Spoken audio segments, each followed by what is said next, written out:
Okay, that's out. All right. Chat, I have a question. You don't want to be balls deep in your mattress? What the hell is Dragon's Den talking about? I have a question about Nintendo. First of all, when is Donkey Kong Jumble Jamboree coming up? Is it Bonanza? When's that coming out? Bonanza. Okay, so the Switch 2, the Switch 2 is coming out next week, right? Um I was recently at GameStop, just making sure that my investment is being used wisely. And I was told that they're actually gonna have like some copies or some packages that are going to be available that cannot be pre-ordered. I do not want a Switch 2. I don't want one. I have no interest in playing the new Mario Kart game right now. I will in the future, but I don't care right now. I have no interest in playing Donkey Kong Bonanza.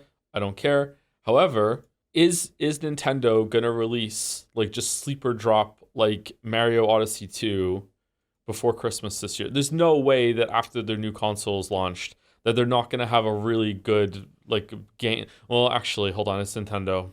I'm worried that there's gonna be a game that I'm gonna want to play, especially for Game of Year nominations, uh, or for a video, because in the future I think I make those, and I'm not gonna be able to get a Switch 2.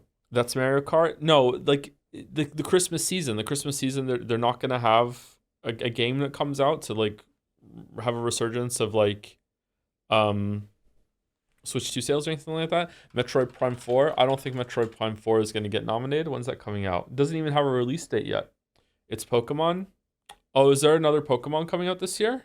You have 4 kids. It's not going to go to waste if you get one. Lamaya. Do you think I'm going to let my kids play on the Switch 2 with the price of that? Like, and I'm not getting them all Switch 2 just yet. No way. It's Silk Song late this year. They're going to announce Breath of the Wild 3. Yep. Still using the same map. Maybe they can make the underground and the sky part worth a shit this time. Thoughts on the Red Green show? I don't know what that is. Thoughts on Silk Song confirmed to be releasing this year? Has it been? Where was that confirmed? Yes, on Nintendo show. Honey. Honey. Oh, honey. This isn't even the first time that one of the big three have air quotes confirmed that Silk Song is coming out this year. Next year will be Sony's turn.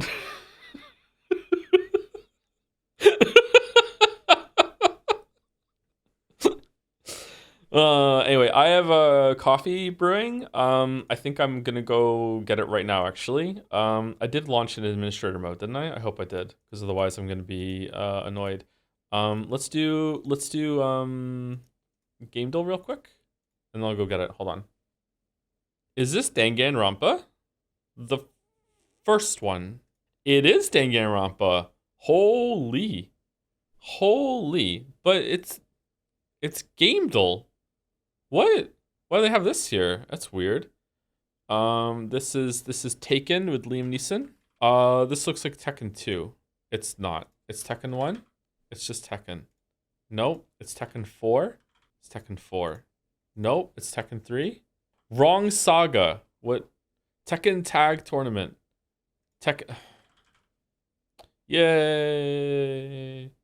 We got it. We got it. We got it. All right, can we hear it? All right, released 1979, easy, 435 million views. I don't really know music that came before the year 2000, to be honest. But yeah, okay, here we go. Can we hear it? Yeah, we can hear it. Okay. This is Breaking Down the House. Breaking Down the House. All right, that's not a song. All right, I don't know what it is then. It's the Breaking Bad theme by Dave Porter. Is it Down the House? Down the House. No, just House. Fuck.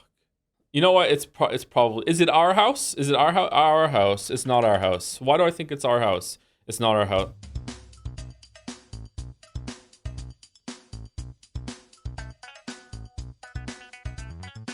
funky. Okay. That doesn't bode well for me.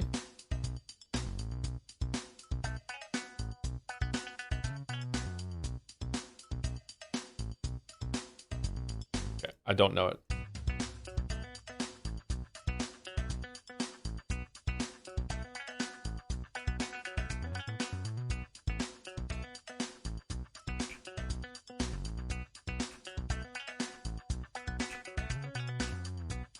I'm not getting it. It sounds somewhat familiar, I guess. I don't know. I'm not getting it. I'm not getting it.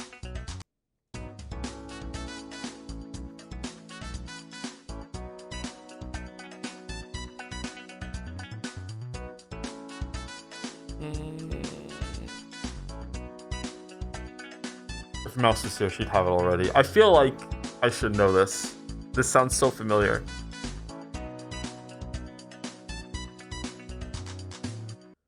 I don't know it. Glort me. Glort me.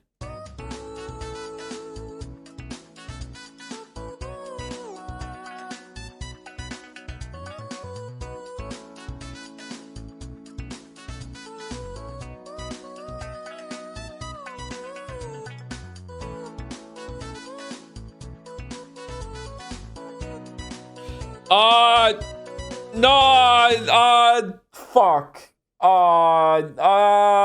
Shit. I do know it, but I'm not gonna get it. Oh, that's so frustrating. Okay, maybe the clue. Keep going until you have plenty. I don't know the lyrics. Something you have enough. Did have enough? Enough? Don't stop, Michael. It's Michael Jackson? Really? Okay, first of all, only 435 million views for Michael Jackson? This is sad, man. It is pretty sad, actually. It is pretty sad. Yeah. I should have known this one. I should have known this one. God damn it. God damn it. YouTube didn't exist back then, bro. Okay, listen to me, Zoomer. Do you understand how big of a fucking deal Michael Jackson is? This is a very low amount of view. Was this put on YouTube like somewhat recently, or they're looking at a different one? Was it taken down or something like that? Most famous mouse. All right, Jodel. What do you mean he has demands? This is about Quote Chan. This was during one of the more recent streams. It was Persona 3. It's it's not Persona 3. What? Signalis? Life is Strange Double Exposure? No, it was after that. It was after that. It was definitely after that. Right? Hold on. Let's yeah, it was after that. It was not after that. It's Nine Souls? Really? Why is the guess the quote guy still going? Well, this is older Joe. Is the dance meme worth looking at? Is it worth the moon? Worth the moon. You mean Quote Chan? Alright, I don't want to go this way just yet. I want to go down there and see. Nine Souls is really good. He's not a coward. Hubris. He has demands. What do you mean he has demands? Read the 300th post. What do you mean? The lean forward. Oh, Google actually got me here. Google actually got me here. All right. Time guesser. All right. Enjoy looking at this time guesser while I go finish my coffee. Oh, no. I'm going to get this one wrong. Oh, I'm going to get this one wrong. Oh, no. Oh, no. All right. Here we go. All right. So I don't think this is Obama voting for himself, because he uses deep state operatives to do that for him. I don't know how he looks. He's leaning down, so it's gonna make him look a little older. He's pretty gray. I don't know. I'm leaning toward this being Obama voting for Trump in the Hillary versus Trump election in 2016. When did that happen? 2016. 20, I can't remember when that happened. I feel like it's probably that, but I don't know. This is how gray is this? How gray is this? I'm going. I'm going. I'm going. I'm going 2016. I'm going 2016. I'm going 2016. I'm going 2016. Would he vote in DC or where is Obama from? What state is Obama from? I don't know what state Obama is from. I'm going DC. I'm going Washington. I'm going Washington. I'm going Washington. Here we go. Let's see what happens. Let's see what happens. God damn it. What? Where's this? Chicago. Oh, I did know that. God damn it. I did know that US President Barack Obama casting his ballot for his second term during early voting in the 2012 election, making him the first US president to vote early. 2012. 2012. Oh, I wonder who he voted for. It's unsporting to vote for yourself, right? That's not right. You don't vote for yourself. No? Yeah, of course it's unsporting. Who else would you vote for? Well, if it's between two people, you vote for the other guy. It's unsporting. If it's now between more than two, I think you vote for the next person you think would do a good job if it wasn't you. It's unsporting to vote for yourself. I think it is unsporting. I think it's unsporting to vote for yourself. Imagine losing by one vote. Well, if someone loses by one vote, I don't even think that the result should go through, but that's just me. All right, I have no idea where this is. I feel like I have built this in Civilization at some point. That's not going to help me. Okay, this is a crazy old photograph.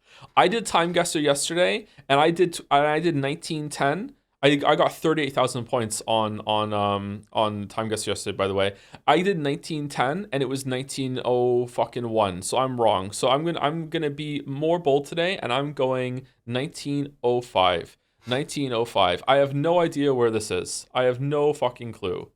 Is this the Tetris background? Is it in Russia? I have no idea where this is. Okay. In the interest of being more open about when I'm kidding, that time I was kidding. There has been a time I wasn't kidding. That time I was kidding. I'm not kidding about not knowing where it is. I don't know where it is, but the Tetris thing was a joke. Okay, that was a joke. I don't know where this is. I have no idea where this is. What are these hats? These hats look familiar. Is it somewhere in the Middle East? Should we go Tehran? We've never guessed Tehran before. Should we try Tehran? Fuck it, let's go Tehran. I have no idea where this is. I have no clue. Where was it? It was Turkey. Turkish protesters demonstrating against 1919. God damn it. Really? Holy shit. Turkish protesters demonstrating against the Greek occupation of the city of Smyrna, modern day Izmir, which marked the beginning of the Greco-Turkish War. Is it Greco? Greece? I guess it's Greco-Turkish War, 1919 to 1922, which is surely a war that I am not learning occurred for the first time right now in front of over 1,000 people on Time Guesser. That's a good coffee. Oh man, that's a good coffee, man. That's a good coffee. I made a good coffee. Anyway, let's continue. Maybe we can get some points next time. Zurich, New York, Tokyo, Hong Kong, Singapore, Sydney. Singapore. With Zurich with an umlaut. Singapore. What is this hair? Okay, we're in the 80s. 1980. And where's IKEA from? Sweden? We're in Sweden. We're in Stockholm.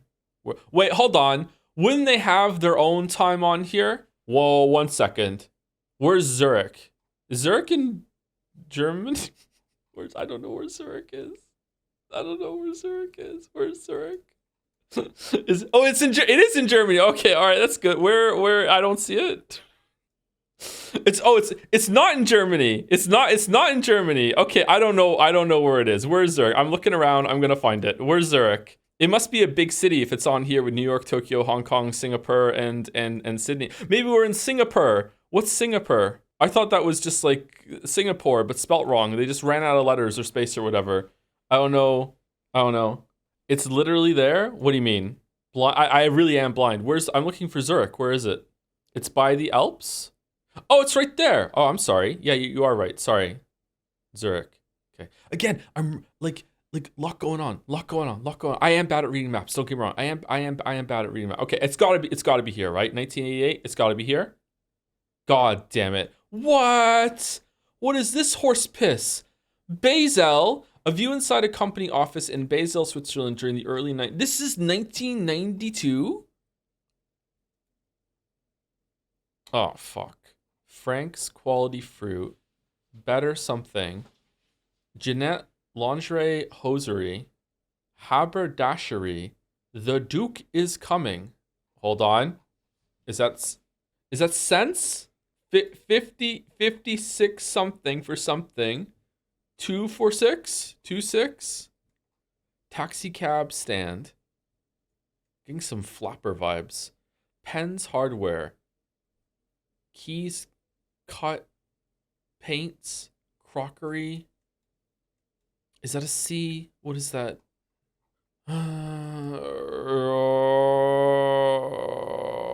See, I don't know why the vibes are giving me America, but fucking haberdashery is making me think the UK. And the Duke is coming. What's that? Storm of the Ben something? What's that? What kind of Wizard of Oz fucking poster is this shit? Cambridge? Is that Cambridge? Cambridge? Cambridge? Cambridge something? Where in America is Cambridge? Okay, I'm going Cambridge. Where's Cambridge? Where's Cambridge? I have no idea where Cambridge is. It's in England, isn't it? It's in Massachusetts.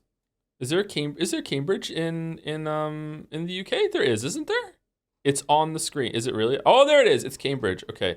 Is there another Cambridge? There's got to be more than one Cambridge. Okay. I'm thinking this is like, there are cars.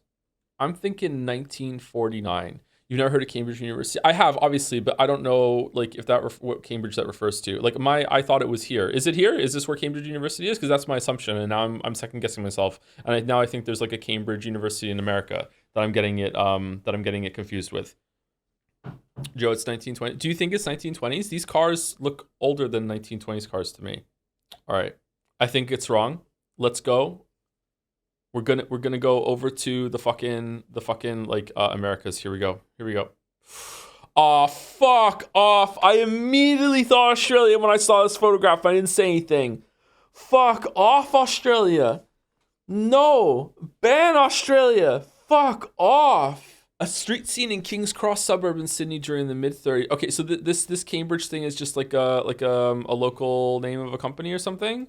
What was the tell that this was Australia? License plates? Oh, there's a license plate that says NSW. What does that stand for?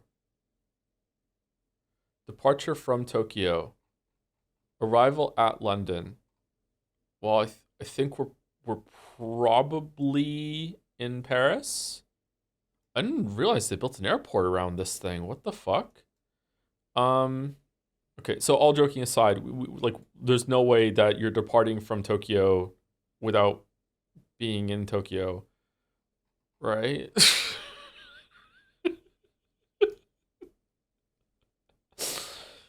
Right? All right. This dude has a watch on. I see no phones in sight. No phones. Well, hold on. Phone. Phone. There are phones. Okay. Phone. Mask.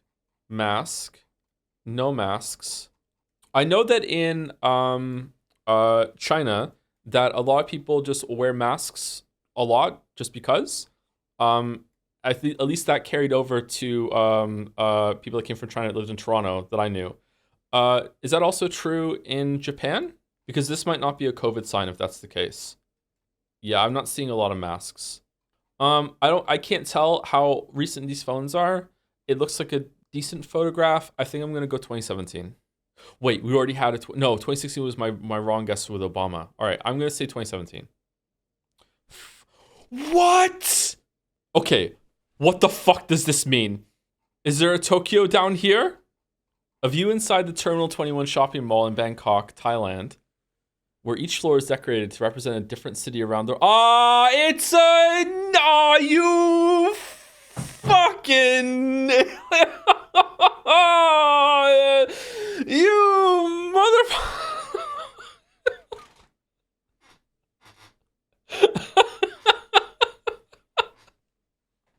That's so funny. That's so funny. That's so fun. Looking at it now, I realized how stupid it was to think that that was real, given the layout of this place. But like, I don't know, like airports in Japan or whatever. Like maybe they're fucking like they're more free with how you can move around and shit. I have no fucking clue how this is like segmented off. God damn it. Oh god damn it. No, yeah, it's not even Japan. Yeah. God damn it. God damn it. Hook, line, and sinker. Well done, Time Gusser. Well done. Oh, disgraceful. Look at it's like I'm like making my own fucking like moving during scenes in Indiana Jones movie montage with all these lines all over the map. Look at this shit. Fucking disgraceful. Oh my god. God damn. Okay. All right. Time for Scrandle. Time for Scrandle. All right. Margarita pizza, that looks good. It's not the best looking pizza I've seen. That looks good. Barbecue skewers, that does not look as good to me. However, it's super cheap and it's got a tickling of a pint in the top. I don't know. I think Rai is going to take it because it's so cheap. Pizza is universally beloved though. Even at £10 for a whole pizza. Actually, £10 for a whole pizza. This looks like a medium pizza to me. £10 for a medium pizza. That's not a bad price. It's not a great price, but it's not a bad price. This part of the pizza looks like they just gave up. I think Wright is gonna take it. Yep. Okay. All right. Good. Good. Okay. Popcorn, chicken, and chips. Lamb, Rogan, Josh. Half rice, half chips. Okay, those chips look fucking vile. The chips these chips over here on the right look vile. The chips on the left don't look fantastic, but they definitely look better than the ones on the right. These look bad. The rice is kind of like, I don't know what's gone on to make the rice this color. Is it the filter? But the lamb Rogan Josh here looks pretty good. This looks pretty good. This doesn't look great to me. I'm going right. No, there is no pint buff. Because the pint is not included. I think I'm going right. Yeah, all right. Wow, that is really low for left. That's low for left. All right. Sausage, chops, and gravy, pie and mash. Okay. I think that pie and mash is chaos Scrandle. I think that all the Scrandle people on Twitter have just randomly decided that whenever there's pie and mash on the screen, they just flip a coin to see what happens. It is never like proper. Like it never makes sense when the pie and mash score comes in. I'm going left. Yep. Okay, all right. Oh man, it's anyone's Scran. Holy shit, this is anyone's Scran. I would just destroy both of these. Loaded roast potatoes, those look really good. With beef and gravy, Korean chicken and chips, that also looks really good. Left looks awful. You don't know what you're talking about. What are you talking about? Price is good too. Yeah, I know. Oh my god, it even has a watermark. Yeah. I think that what's going on down here, like how like the strands of meat or beef have like kind of like given way to some of the gravy, might make some people like I don't really like this. I think it still looks great. These roast potatoes look incredible. Okay, roast potatoes are some like, I feel like it's weird because they should be really easy to do, but a lot of people fuck them up, including myself. I feel like there's like some random chance to it that I haven't figured out yet. Roast potatoes, like, but a good roast potato is just incredible, and that looks like an incredible some roast potatoes on the left to me. But I feel like Right is going to take it. I feel like Right has more universal appeal. It has some sauce on it. It's got some green going on. Everything below it looks really, really good. Presentation is flawless, whereas the presentation on the left is like a little off. I personally would take left for myself for eating. I think Right's gonna win. Yep. 72 for that? What are you talking about? That looks so good. Fuck. Bacon double cheeseburger versus chicken tikka dirty fries. Okay. The picture on the left, it's like it wants to eat me.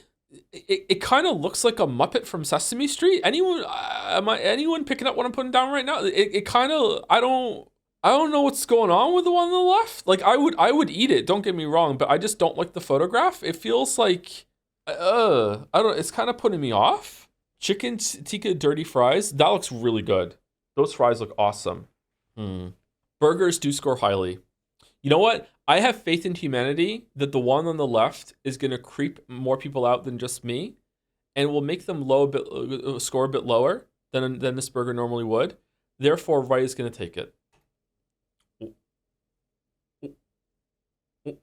Okay. Hot dog, kebab. Okay, left is disgusting. Right, I don't eat kebabs, so I don't know. Does this look good? Is this what a kebab usually looks like? I don't know. I don't eat kebabs. I mean, even if this isn't what it's meant to look like, it's clearly meant to be better than, albino hot dog, right? It's got to be. Yeah, 60. Oh, it is 66%. Wow. Oh, fuck. Cheeseburger with a little bit of onion with one of the worst buns. It's got sticky rice and coconut. Is not going to have a lot of universal appeal, but it's only 45 pence. Hate to be wrong here. Yeah, okay. That's good. Okay, 3 more. Waffle with Nutella, jerk chicken.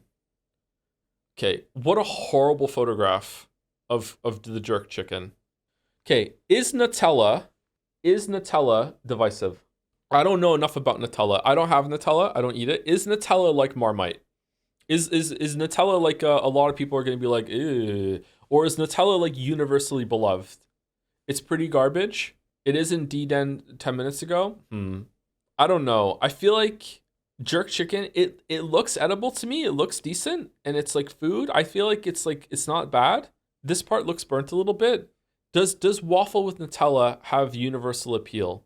Because if it does, £2.50 for a waffle with some Nutella on it. You know what? The Nutella looks kind of just slapped on. Like, I don't give a shit, bud. Here you go. Don't even ask questions. It's fucking waffle with Nutella. It's and waffle for $2.50. I don't know, man. It feels kind of overpriced to me. I feel like some people might be a little insulted. Awful. It is awful spread, isn't it? It's fucking awful spread. Whereas at least with five pounds on the right, you're getting like a decent amount of chicken, and it's burnt a little bit, but it's not too bad. Is £2.50 enough to be below the threshold of like most Scrandal pundits? It doesn't even register as like a lot of money to them, or even like who cares? I'm in a game, it's $2.50. I don't give a fuck. Anything below £1 is like essentially free in their mind. Is it below? Is that including tax? It's the UK, so oh wait, it's not. Hold on, it's France. In the UK, tax is included in the price. So I don't know if they've done that translation or scranlation. I'm not sure if they've done that. You know what? I'm feeling the jerk chicken.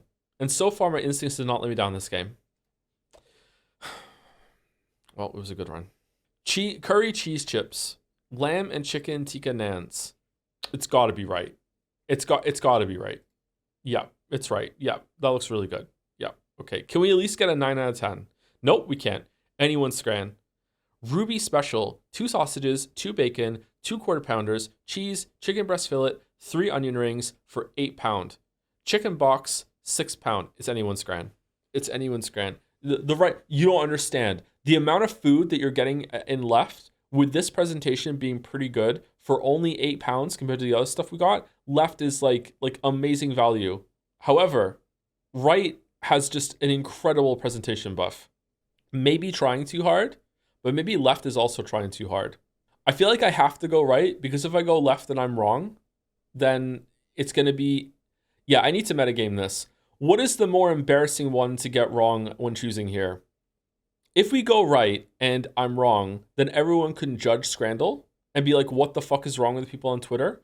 But if I go left and I'm wrong, everyone's going to judge me. So we have to go right. Wow, it was close. Oh my God. It was close. All right, 9 out of 10. God damn, the fucking waffle with Nutella. Fucking hell, the waffle with Nutella. God damn it. Nutella is just chocolate sauce. It has nuts in it. A lot of people in the world don't like nuts. It's like the most common allergy there is. It's not peanuts though, isn't it? It's almonds. Not in it? What do you mean? There's no nuts in Nutella. I'm looking at chat like Samuel Jackson looked in that gif where he's just like standing on his porch looking really fucking like, what the fuck are you talking about? That's how I'm looking at chat right now. Like, what do you mean there's no nuts in Nutella? What do you mean? Not that kind of nut? What? I have further questions. Game Master? What does that mean? Huh? Someone who doesn't like nuts could still easily like Nutella. Oh, could they really? I should try it then. I don't like nuts. Although recently I've been enjoying some peanut flavors in one of the protein bars that I have. I think I was talking about Mouse, talking about this with Mouse last night for some reason. Why were we talking about that? I can't remember why that came up. Is gluten free? You could. To be fair, apparently there's some museum show in Australia where people will be able to play silk song. What the fuck does this have to do with Nutella? And it's in September. I'm a bit hazy on the details, but apparently this is confirmation that it might come out this year. That said, people played it at PAX of 2019 last fall. And apparently they're serving nutless Nutella as the mid-game snack to all people who try. Oh, okay. Oh, you said on stream you don't like Nutella, and I just asked you out of the blue why. There was no context. I love Nutella. I must have tried it to not like it. I'm not one of those people that says I don't like something without trying it, except in some rare circumstances like with sushi or whatever. Although at this point in my life, I would actually try sushi at this point just to see. So I rescind my sushi comment. What the fuck, not being fish? I don't really like fish stuff. I don't really like it. Eats pizza instead. Yeah, and would you try hot pot? What's hot pot? Probably try Roquefort. It's heaven. Is that a cheese? Play Fishtel. I'm not playing Fishtel. All right, so Mouse is not on the stream today, so I can speak freely when I couldn't yesterday. So here I go. All the things I want to say yesterday that I couldn't say yesterday. Here we go.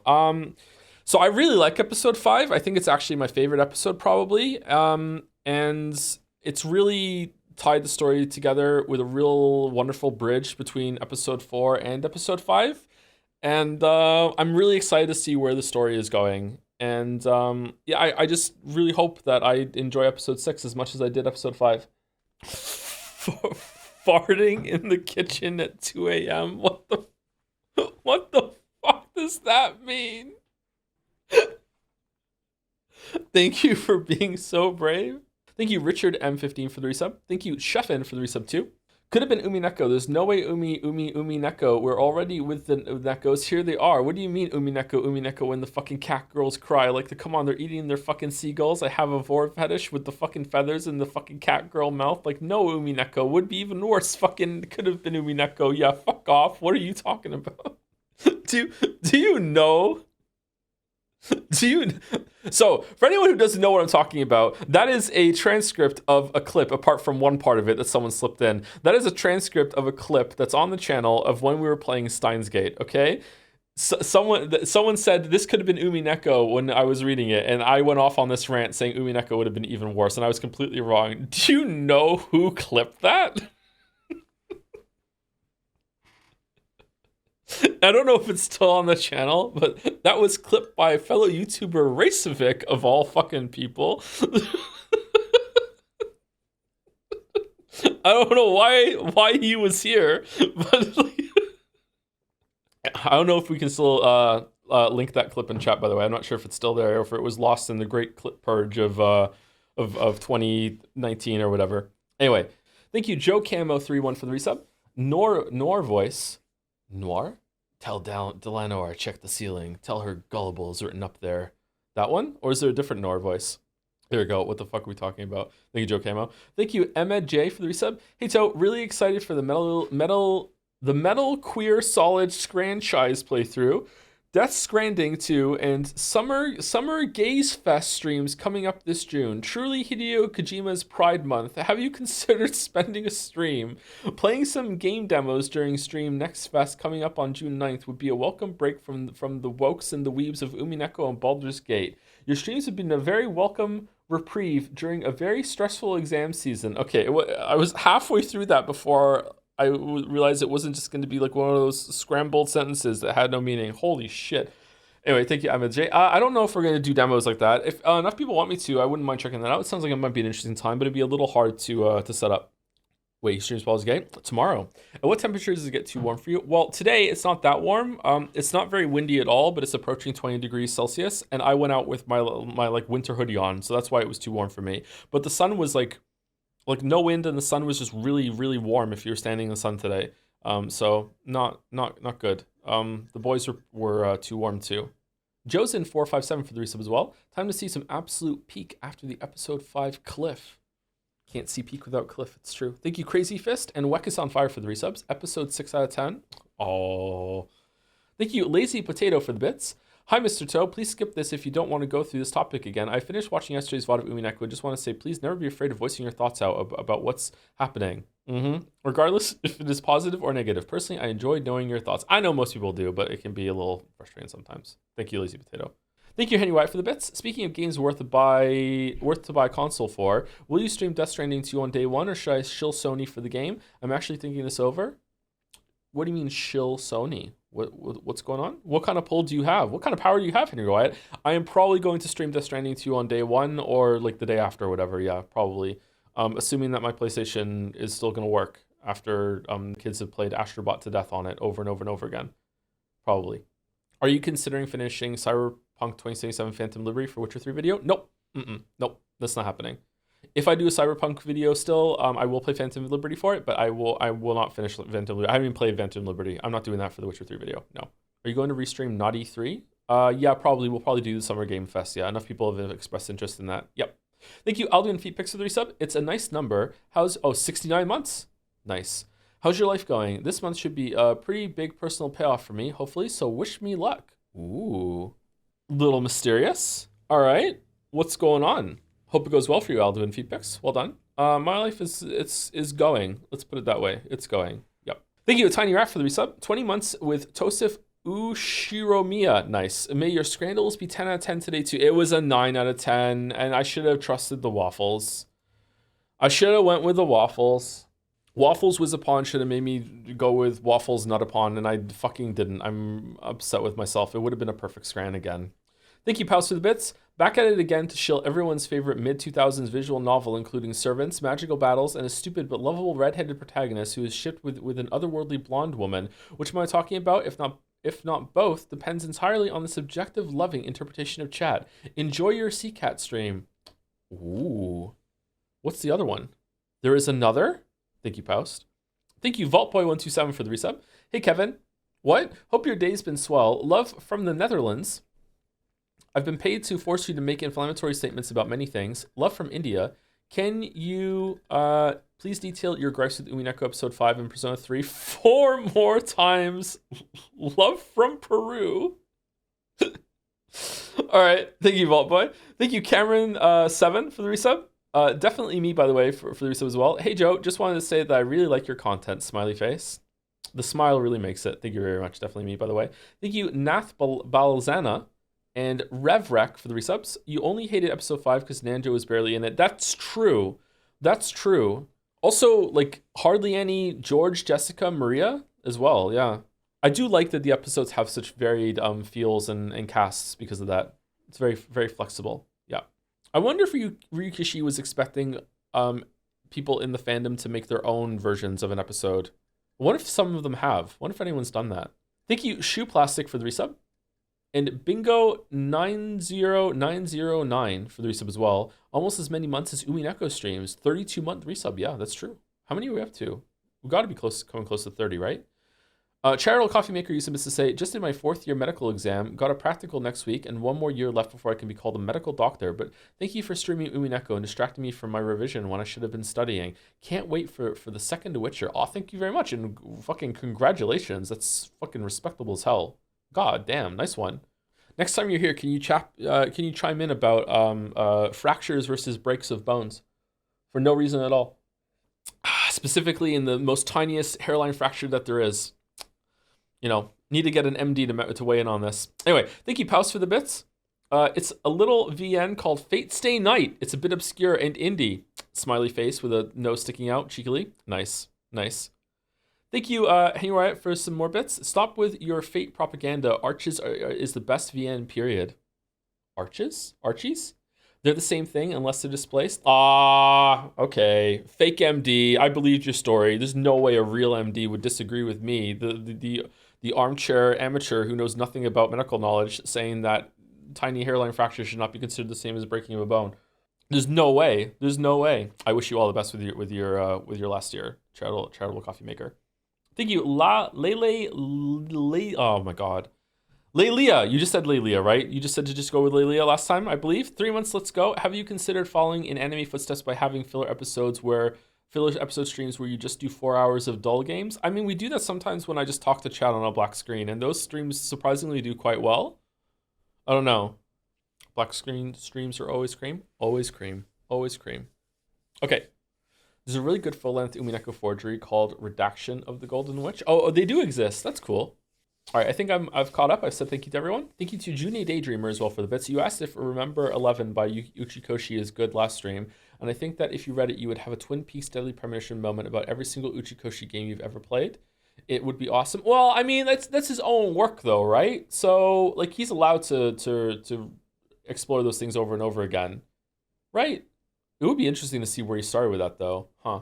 Thank you, Ari Lins, for the bits as well. Regarding what you said yesterday about how Umineko is your first time being in an abusive relationship with the game. Oh, you mean literature? You may have missed this, but that's why there are 8 episodes in Umineko, since it takes a survivor of domestic abuse, on average, 7 attempts before they successfully leave an abusive relationship.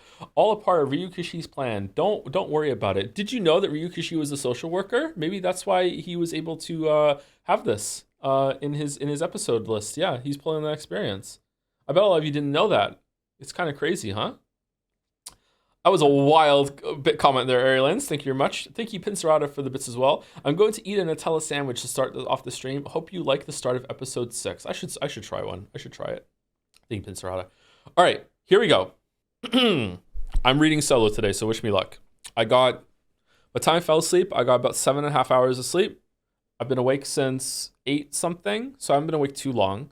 I've already gone out and did quite a long walk. I barely slept 2 nights before though, so I'm catching up on sleep. I've had a coffee. I've had some food. I should be okay. I should be all right. We should be okay to go. All right. Survivor here and also first time chatter, but sorry if that was too intense. It wasn't too intense. It was good. Don't worry about it. That was a clever joke. Your first time, you're not a first time chatter. Your first time talking in chat without being first time. Yeah. I know you. Yeah. Okay. All right. Here we go. At one time, only Beato and her fellow witches had gathered in this smoking room to chat. Now, however, an unusually large number of people were present. Oh, God. The light. I wonder what kind of game Battler's going to show us. I don't care what it is, as long as it's fun enough to relieve my boredom and as I crush it. See, I told you, the black screen games, they go hard. They go hard. Okay, so...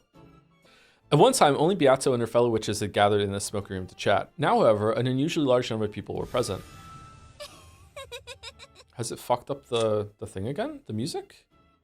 Already fixed this. It does it every single time you load, I guess. All right. I wonder what kind of game Battler's going to show us. Okay, so we're doing In Medias Res again with the wedding scene. Okay, I don't care what it is, as long as it's fun enough to relieve my boredom as I crush it. Leave everything to me, my master. I will perform to my fullest and give you the results you desire. Yeah, you better. I kept making strange faces all last game thanks to you. I hope I don't start getting wrinkles from all that. There's no need to worry. The beauty of my master's face is without peer, no matter how wrinkly it may get. You know what? I feel like Bern Castell, and I know I'm not proposing this as criticism or whatever, I don't know. I feel like Bern Castell is a completely different person than she was in the first episode 1 and 2. She showed up in the tea party after episode 1, right? It's like she's not even the same person anymore. I wonder if that's on purpose or like she was hiding herself or whatever. Like I don't know, man. Maybe they changed direction with her.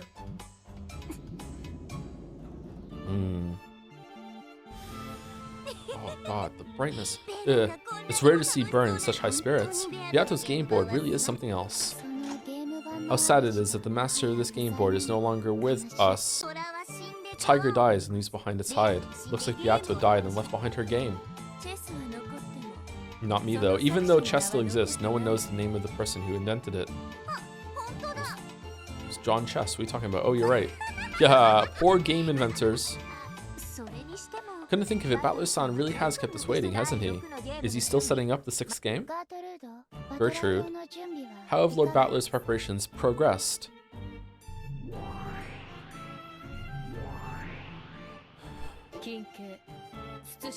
Why are we still doing games? Are we gonna find out? Battler knows everything now. Did Beato not come back? Is he trying to get Battler to come back? Why are we still doing games? Please allow me to speak. Know that he will be finished very soon. If he's kept us waiting this long, he must be pretty confident in his plan. He really humiliated me in front of my master last time. I'll defeat him no matter what it takes. And you in particular, make sure you don't screw up again. I will meet the challenge with all of my strength. The previous game master, Lambda Delta, had confirmed that Battler understood everything about Beato's game. However, in order to prove it, Battler would have to run this game by himself and carry it through to completion. Sorry, 1 second. Okay. Why?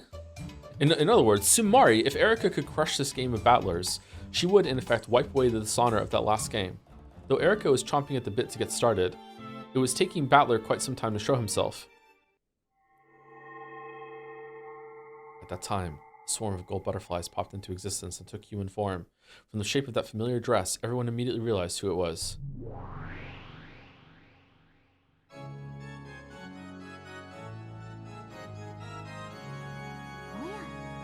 Ah, look, it's Beatrice-san, and I thought you died and disappeared last time. The one who died last time was Beatrice, the player. This is probably just a piece, Battler's piece. Even if she is a piece, it does not change the fact that it is her. Beatrice gave an elegant curtsy as she appeared. This humble entrance was so vastly different from her usual high-pitched laugh that it made the long-awaited start of the 6th game feel even more ominous than it otherwise would have. Father will be here very soon. I ask that you wait for just a short while longer. What? Father? The heck? Is that the new spin this time? Not only had Beato started talking in an unusually polite manner, she had also used the word father. Yeah, I know, I was here, presumably referring to Battler. For an instant, everyone was stunned into silence, but they quickly realized that this was setting up some kind of theme, and they grinned. Beato wasn't the type who could keep up with this kind of act for long. It would probably fall apart in a few seconds, leaving her cackling rudely at everyone. Erika, who was itching for a fight, went for Beato almost at once. I can't believe that incompetent Battler-san reached the truth of your game. I'm sure Father understands it quite deeply. He really is good at that sort of thing. Is this the same voice? Still, you're pretty lucky. If Battler hadn't become the game master, you wouldn't have revived again. You've really got the luck of the devil, don't you? The luck of the devil? Well, either way, I'm going to pay you back in full for last time. You're just one of Battler's delusions, so I'll erase every part of you and knock you down into the abyss of oblivion. Is there a bigger space here than usual? I too cannot allow you such an easy victory.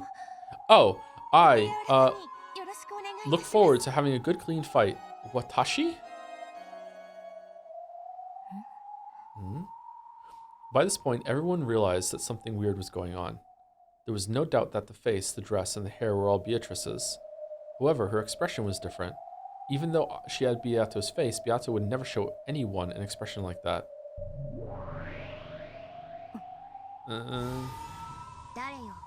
Who are you? There was a heavy silence. Lambda Delta spoke for everyone there. At first, Beato had worn a smiling yet blank expression. However, when she realized that the mood had gone suddenly stiff, her expression finally darkened and she hung her head. Is it Angie? Who are you? You appear to be Lady Beatrice, but are you not? Even Delano was forced to ask, despite the rudeness of the question.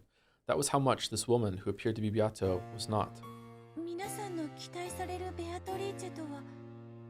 Am I somehow different from the Beatrice everyone was expecting? What are you talking about? Wait a second. Don't tell me you have amnesia or something. I was only born recently, so I haven't memories. You're fucking acting like Shannon. However, I will study hard in order to become the Beatrice you all expect. Beato, I thought I told you to stay in your room. Battler's voice came out of nowhere. His tone was very slightly cold. Beato's expression looked like that of a young girl being scolded.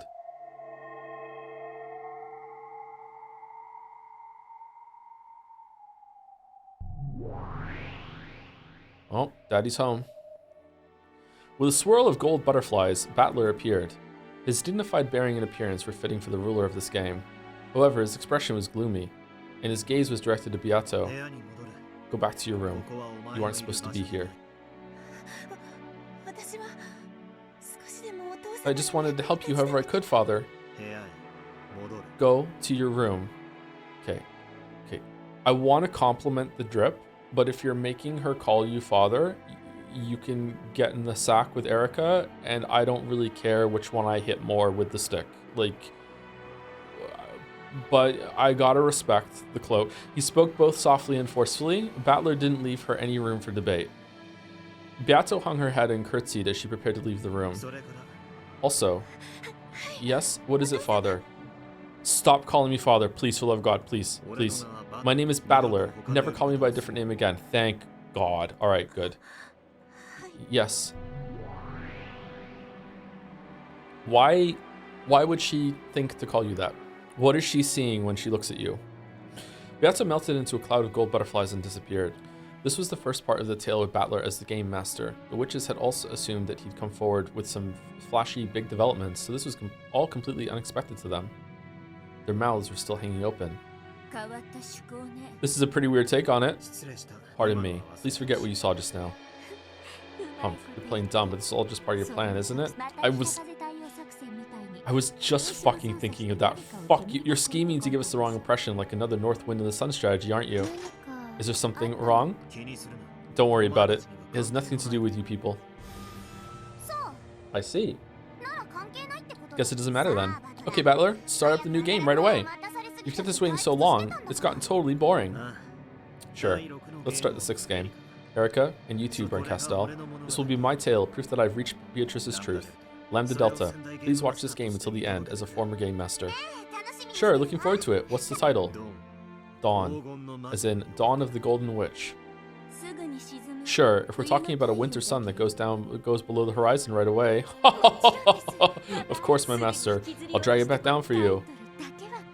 At least your naming sense is good, Battler-san. I'll give you that much. I'm glad you like it. Then let's get started. The 6th game will now begin. Battler solemnly announced at the start of the game. This is gonna be a fucking disaster compared to his fired up attitude at the end of the previous game, where he and Erica had sworn to settle everything next time. He was extremely quiet now.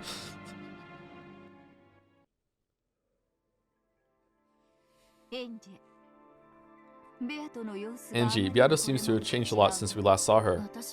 I'm surprised too. I don't have a clue what's going on. I don't even get why Beato's alive in the first place. I just finished reading it a second ago, but at the end of the previous tale, didn't she die just before Battler reached the truth? There are 2 kinds of death in this world. One of them is when a piece is taken from the game board. Such a death exists only within the bounds of the game, and these lives can revive over and over again each time a new game begins. That's why the witches are so merciless when it comes to taking those lives. To the witch players, the lives of those characters who appear on the game board are no different from pieces on a chessboard that take other pieces and get taken. Holy fuck. After all, these pieces will be set up again when the next game starts. Maria's Sakataro is a prime example of these. Sakataro is One-chan's piece? Yeah, that makes sense.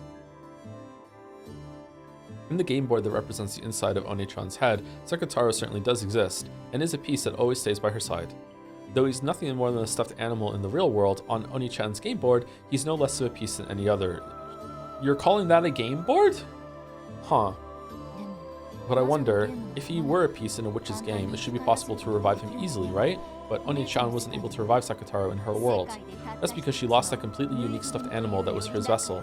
Because of this, the conditions for that piece's existence were violated and it became impossible to revive him on Maria's game board. The only reason you were able to revive Sakataro on the game board was because you once again satisfied the conditions for his existence, correct? A red truth. Yeah, true. Maria One-chan was only unable to revive him because she had lost the stuffed animal that was his vessel. If, like the rest of my family on Beato's game board, she hadn't needed a vessel for him, she would have been able to revive him as often as she wanted. I get it. It makes sense that Sakataro was One-chan's piece. At least, as long as his vessel was okay, he could have been revived over and over again. Correct. As long as his vessel is safe, he can be revived over and over again. That's what the life of a piece is like. That's the first kind of death in this world. What's the second? That's the death of beings outside the game board. To continue with the Sekitaro example, this would be like Maria's death. You mean not her death as a piece, but the death of the real One-chan, right? Not necessarily. Loss of interest or concern would have the same effect. When Maria outgrows playing with stuffed animals, Maria the game player will die. It's as quick and easy as turning off the switch on a TV when you get bored of it.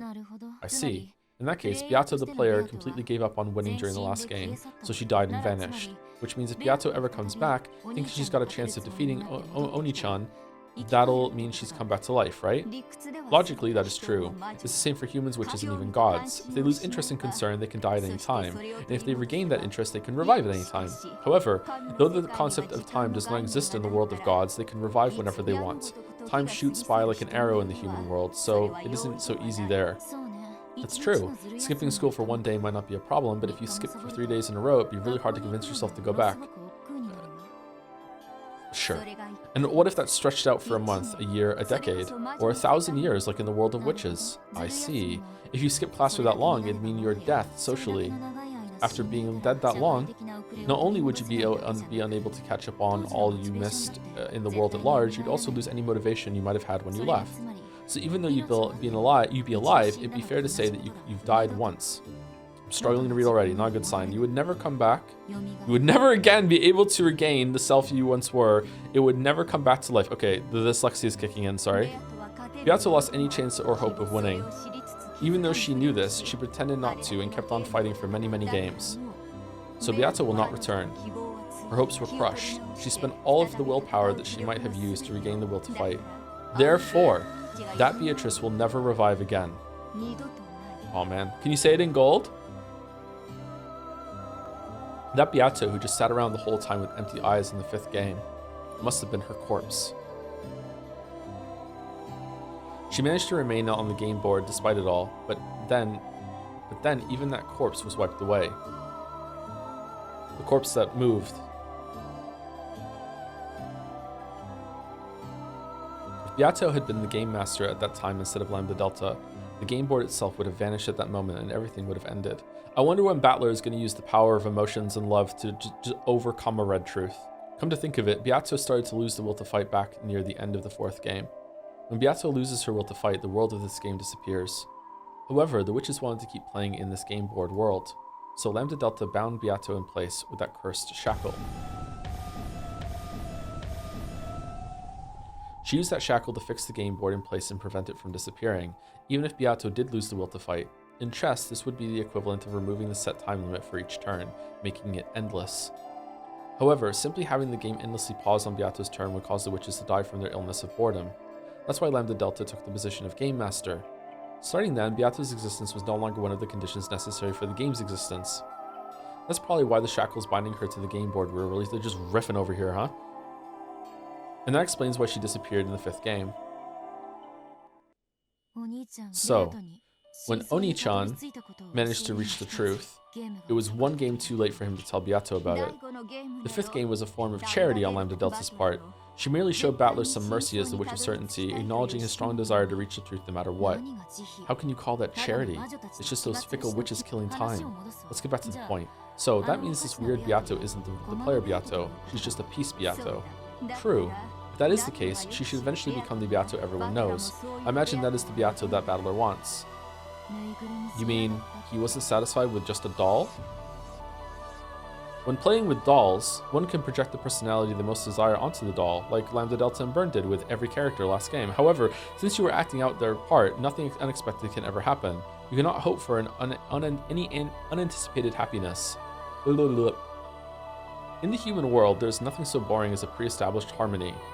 That's why, though a doll can become a person's best friend in the world, people eventually get bored and outgrow them. Oni-chan only wants the real Beato. He couldn't bear having a doll that only acted like Beato.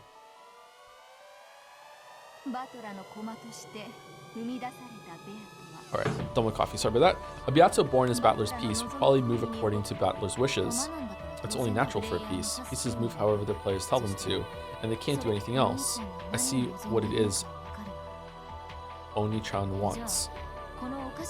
So what's up with this weird Beato? Battler might be trying to revive Beato in the truest sense, That is the never-dying dream held by children of man. You just used the red to say that it wasn't possible. That Beato will never revive. However, that doesn't mean that it is impossible for Beato to be born again. Have you forgotten? I believe that Castle herself revealed Beato's true form at the end of the first game. Now I remember. She said something about how Beato exists as an incarnation of a rule.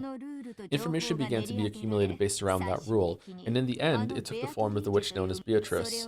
If that pattern isn't followed once more, the same Beatrice will be born again, and perhaps one could call that a resurrection. In other words, Samari, that weird Beato is Beato as an egg, or maybe a chick. That interpretation is probably accurate. In short, this Beato is a chick who might grow to become that Beato. And that means this pure and lovable kid will eventually grow into that screwed up crazy witch. In other words, Samari, that Beato is a baby version of the Beato we all know. So just like how no person is born evil, the newborn Beato isn't evil either. Even though she really is a different person, if you measure her by her root, or perhaps her soul, then maybe you really could call this a resurrection. However, this reality can't possibly be easy to accept. Though she may technically be Beato herself, she is also, without a doubt, a different person, and that way she acts would make anyone feel as though something's out of place. How entertaining. Hearing you read aloud is far from boring. Oh, thank you. I doubt you even really need someone to read aloud for you. It looks like you already know everything. I only reached that thought because I am engaged in a conversation with you. My thoughts are more numerous than the stars in the sky. I only appear to know everything to a child of man like you. However, without you here, I am nothing but a weak, sickly person without even the power to think. If you just said that in the first place, I would have agreed to read for you a lot more easily. My mood just happened to improve. Don't get an overswelled impression of yourself. Your life means less to me than a leaf one has lost after using it as a bookmark. Oh, please keep reading already. Is that pretty much what you're trying to say? Okay. Far from boring. You really do make an excellent Miko. Okay. I've never spoken to a leaf I've used as a bookmark. Featherine rocked back in her rocking chair and looked up at the ceiling, laughing as though the conversation itself was pleasant for her. Angie was slowly figuring out how to deal with this strange witch. This person was also bored. It's not uncommon for a sick person who's bored from being bedridden for a long time to start acting rebellious. On the other hand, they can also get a little bored of being treated kindly all the time. She may want to shown respect for her superiority, but it's probably more interesting for her when she's spoken to rudely. What a coincidence, that's exactly how I used to be. Anyway, from what we learned in the fourth game, there's no doubt that there's been some kind of antagonism between Beato and Oni-chan in the past.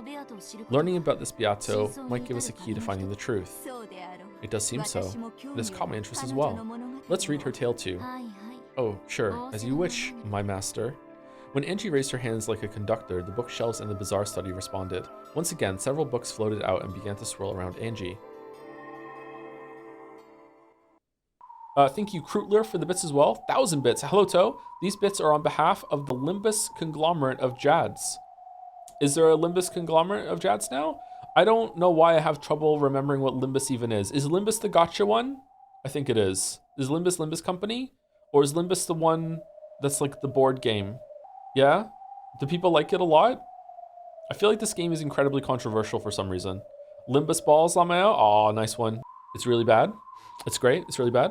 Kinzo's study is the room belonging to the master in the human world. So this study in the world of non-humans belonged to the master of the game board, and was a place where he could look down upon the humans. Therefore, one could hardly be blamed for mistaking the imposing Bureau of Man the center of the study for Kinzo. Okay. Oh, no. Oh. All right. So, in the interest of staying engaged with the story, I have good news and bad news. The good news is I'm back on the Sayo Shannon canon train. Okay? I think that Sayo is the child from 19 years ago somehow. I have no idea how she or he survived.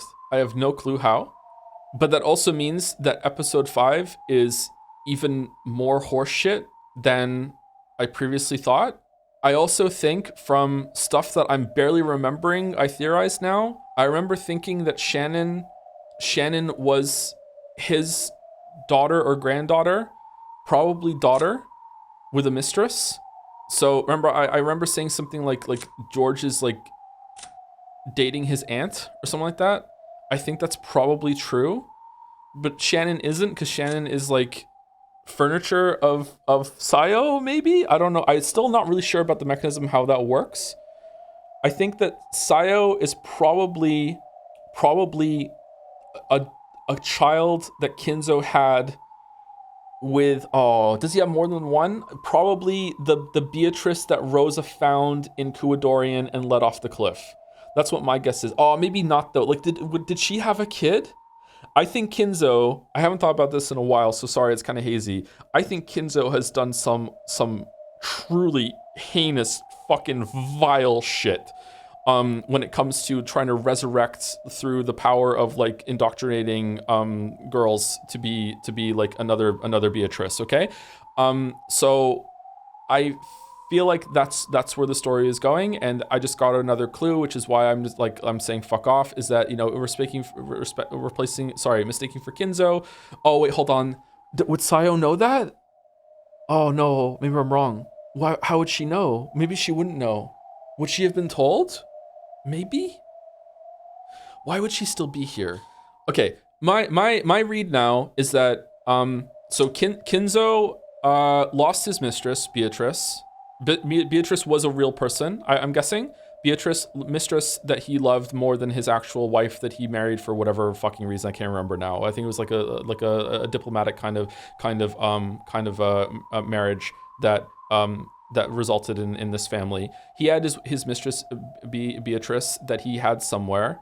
I don't know if that's exactly the same that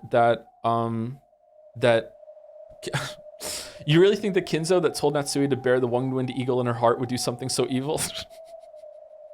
I don't know if his mistress was even alive at that point or actually did live in Kuradorian, or if Kuradorian was built in order to house like his air quotes magic at trying to recreate his mistress through fucking like brainwashing people that he got from that orphanage somehow. But like, I feel like the baby he got from the orphanage probably was actually his child, and he's trying to find a way to get like the lineage that he had with his actual mistress into the bloodline. So he gives that child to Natsui. Natsui pushes the baby and servant off the cliff, but maybe she was lying there. Maybe she straight up just killed that baby.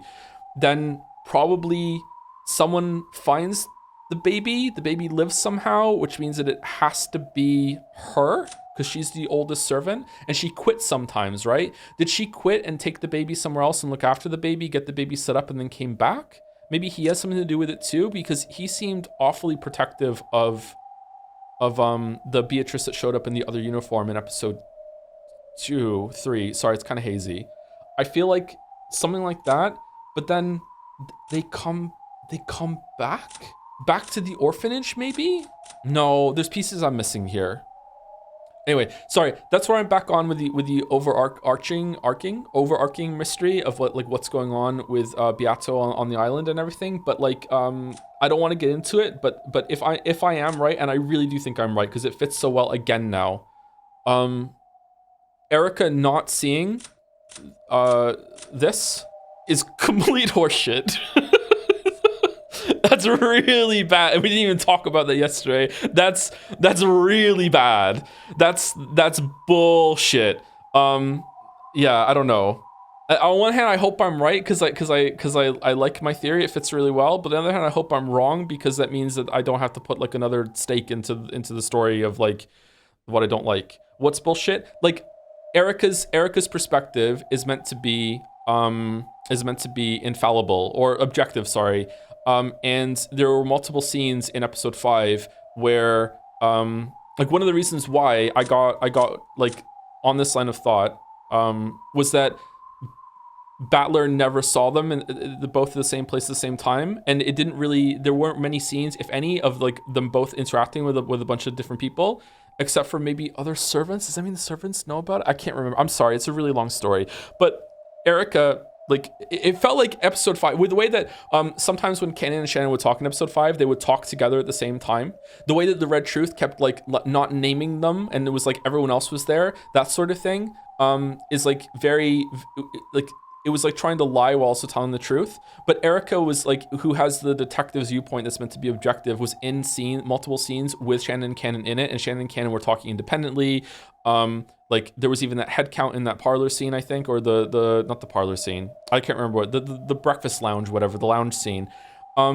So even if we had established in episode 5 that Erica, if something gets out of Erica's line of sight when Battler jumped through the window in the study, then that can become magic if the detective doesn't have eyes on it. So I guess you could make the very strained I see this with love argument that, well, Erica just so happened to not look behind her or didn't look in the corner or wasn't aware of it. But because we don't see all of the scenes that happen in their totality, like there's bits that are missing in different conversations and people are talking, you just don't hear it because like multiple times we return to a scene and there was like, hey, there was this whole part of the scene that you didn't see. It is completely and utterly bullshit and unfair to me that you're saying that there was all these people that were in this scene, presumably talking with Shannon and Cannon at some point, and Erica didn't notice that there was someone across speaking to like a vacant void in the air. And then that also comes back to, I don't understand why everyone in episode 5 was just going along with it, but that's a different problem. Like, I don't know. Anyway, that's enough of that. I'm sorry. I was like 80%.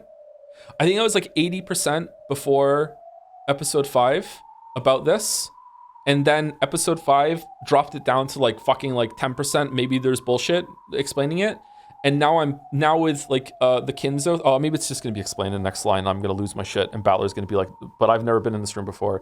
But now like Beatrice calling like Kinzo father when Battler, Beatrice calling Battler father, thinking it's Kinzo with that line when Battler doesn't want her to do that is just jump me back up to like 90. Like I don't know.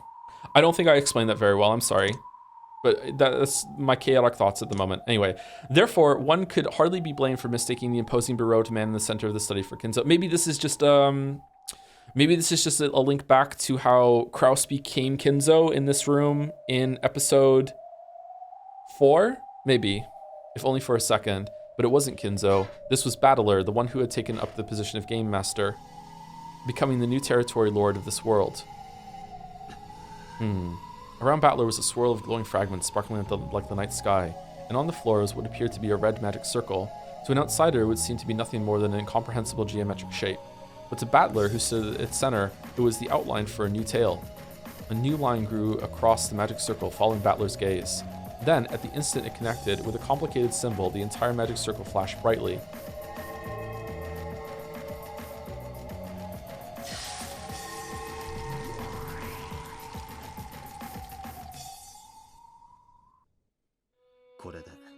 So, how does it look?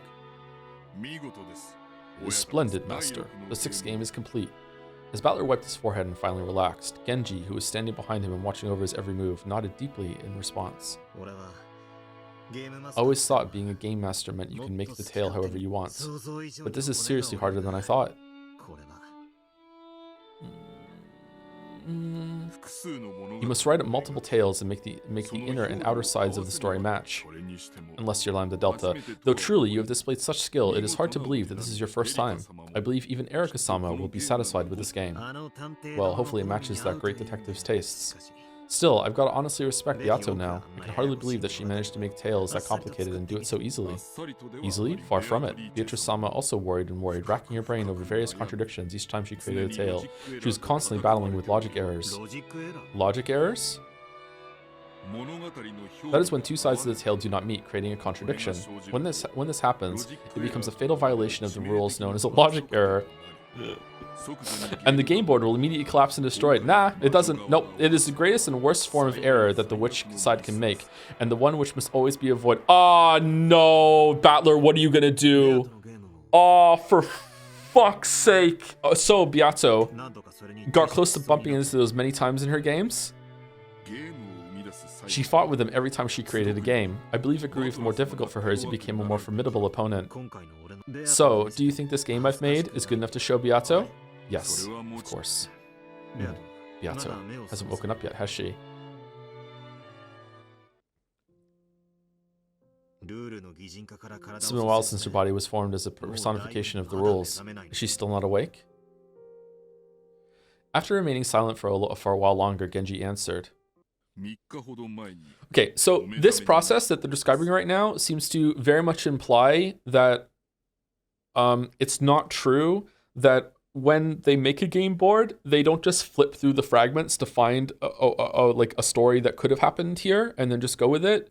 Maybe they do that as a basis. It's like that's the foundation, or like the base of the alchemical potion, and they add more things onto that. Maybe it's both, but it's definitely not like wholesale. We just flip through all the fragments until we find one where the story that I want to tell happened, and then I put it in. Right? At least that's what this implies. Maybe this isn't true, but that's what it implies, or that's what it supports. She woke up 3 days ago. You were concentrating on the construction of the 6th game, so I decided to wait before telling you. My sincere apologies. Oh, really? Yeah, I'll bet she's still all drowsy after sleeping so long. I really wanted to show her my game. No, it's more than that. I have to show her. I need to tell her that I've understood everything. Battler's face broke into a smile. There was no trace in his expression of the hatred he had once felt towards Beato for murdering his family. Because she is family. Oh no. Oh no. Oh no. Oh no. I want to rescind my theory. No. Oh no. Oh no. What are you thinking? What do you mean what am I thinking? If my theory's correct, Beato is Battler's aunt. And all 3 of them are in love with their aunt. Wait. Aunt/cousin? Oh.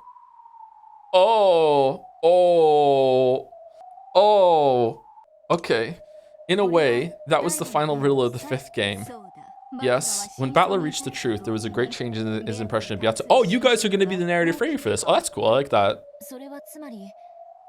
So, should we assume that there really was something between Oni-chan and Beato, and that he forgot all about it?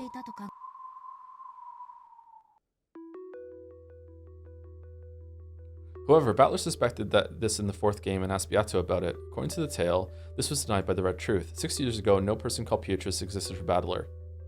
Yeah, because it was Sayo. We can read this as saying that Beato did not exist 6 years ago, or it could simply mean that she had no connection to Battler at that time. However, either way, Battler did not visit Rikenjima at all for the next 6 years. What the fuck did you say to her? October 4th, 1986 should have been the first time Beatrice and Oni-chan met. If so, why was there already some kind of antagonism between them? I don't have a clue what that means. That sin of Ushirime Battler's, which Beato took Battler to task for in the 4th game, might give us a clue.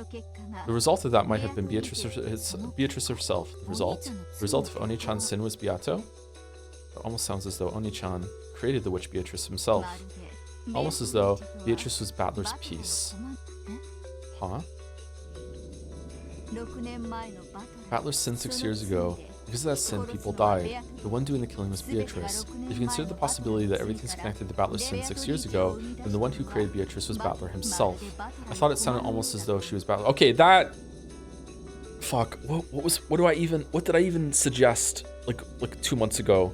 Battler saying to someone who is in a really like deep emotional pit, and like has maybe no sense of control, no sense of family, has been like has gone through like several atrocities, was like almost killed when she was a baby, that sort of thing.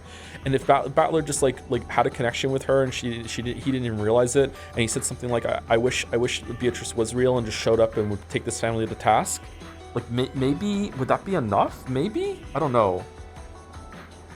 Have we seen that? Haven't seen it? Nox's bullshit makes me think yes. I don't remember that. I don't get it. Even if Oni-chan sinned in some way, his crime couldn't have been anything close to murder. If this huge massacre is in retaliation for what he did, then it's totally out of proportion. Beato killed our family, Dad, Mom, Oni-chan, everyone. I can't believe that Oni-chan's sin was anything deserving of that. The weight of a sin depends on the person measuring it. Even a sin so light that Battler might have forgotten would have been so serious to Beato that she hated him enough to massacre his whole family a full 6 years after the fact. Well, even I find that a bit excessive, and more importantly, if she were a person like that, I would find it hard to accept that Battler would act so friendly towards her after discovering the truth. Featherine's observation was an interesting one. In a past game, Beato clearly said that Oni-chan's sin 6 years ago was the cause of this 2-day tragedy. Still don't know what kind of sin that was. However, he figured out what it was at the end of the 5th game, and he even apologized to Beato, even though she was the witch who had like at this point it might even be like because of the way it's dealing with like meta story. I'd be really unsatisfied if this is the answer. The way it's dealing with like meta stories and looking at narratives and what's real, what's not, it just could be like, oh, like he said something and just inspired her to write a bunch of stories about what would happen, like inspired a book mystery, and then, you know, it just so happened that it's getting, no, that's really unsatisfying. It's getting lumped in with like a tragedy that happened on the island years later. That probably did happen. Man, it's so hard to know what's even fucking true. Especially considering that magic does definitely seem to be real when it comes to Burn Castell and Lambda. And maybe this witch now too? I don't even know how Angie is here. Even though she was the witch who had massacred his entire family in retaliation for sin 6 years previous, Battler apologized to her. Of course, it was the player Battler who apologized, not the peace Battler whose family had been murdered over and over again. But even so, Battler must have remembered something at the end of the last game that made him feel like apologizing. Does that mean the sin from 6 years ago is hidden somewhere in the tales you've seen so far? Oh, I forgot to say, I'm sorry. Did I say why I'm back on this train so much? Sorry. The reason why is because Nox's, did I say it? Nox's rule about like the culprit has to be named early on in the story. Sayo was named in episode 1 and just never came back. That's why. I was thinking about it last night. That's why. Because like it has to be someone that's named early on, and there's clearly someone missing. Is that Sayo was first named in the scene when George proposed and said what's your name or whatever, in outside under the fucking veranda or whatever the fuck that is, right before the shed scene. I think that's when she was first named, right? Beatrice is literally the culprit. Beatrice isn't real, my wee. Oh, maybe Beatrice is real. Okay. Anyway, does that mean this sin from 6 years ago is hidden somewhere in the tales we've seen so far? I've already formed a certain theory on that matter. Oh, let's hear it. I cannot tell you yet. I want to enjoy being the only one who knows the answer for a little while longer. Well then, I guess I'm done reading for you. Well, we can't have that, can we? Have some patience and read a bit further. My theory is still nothing more than a guess. Once I'm certain of it, I'll tell you. Okay, my master. I actually do want to hear what comes next after all. Just what kind of connection do One-chan and Beatrice have with each other? Understanding that will probably give me a massive clue towards finding the truth of this world. After all, because he remembered that, he was able to reach the truth. You're not real Joe. I actually am not. Joe is a pseudonym, a made-up character that has a made-up life and everything. Yeah. Beatrice. Joe's tongue's piece. Exactly. Thank you, Krutler, for 500 bits to say, hey, Toe, do not play Limbus Company. You'll hate it. Play Library of Runia instead. And then play Limbus Company afterward, after you're hooked. I see what you're doing, Krutler. Thank you very much for the bits. Welcome, Master. Beatrice-sama is waiting for you. This way, please. This place was a villa set aside for Beatrice's use. It was a sacred site for her only, built so that she could spend her days without being affected by the outside world. My heart began to race. I'm so glad she was able to revive and that everything's okay. Beato is a personification of the rules. Is she? So even though she was destroyed once, it's possible for her to be reborn again. Battler quickly succeeded in reviving Beato's body, but he had trouble summoning her soul back. However, during the time he'd spent immersed in the creation of the 6th game, she had woken up, and this had happened 3 days ago. Battler let himself be led into the dining hall. The dining hall had been set up for his and Beato's use. It existed so that they could enjoy some black tea while having conversations that were only possible now that he had reached all of the truth. I want to tell her. I want to tell Beato that I found the truth.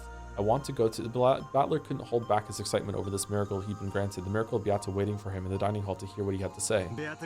How is Beatrice? Same as usual? Is she doing well? Oh yeah, she's doing quite well. She's been waiting for you all this time, Master. Oh yes. So, she's in the dining hall. Is she eating something? That's okay. It doesn't matter either way. Oh, you'll be surprised. Beatrice. Uh-oh.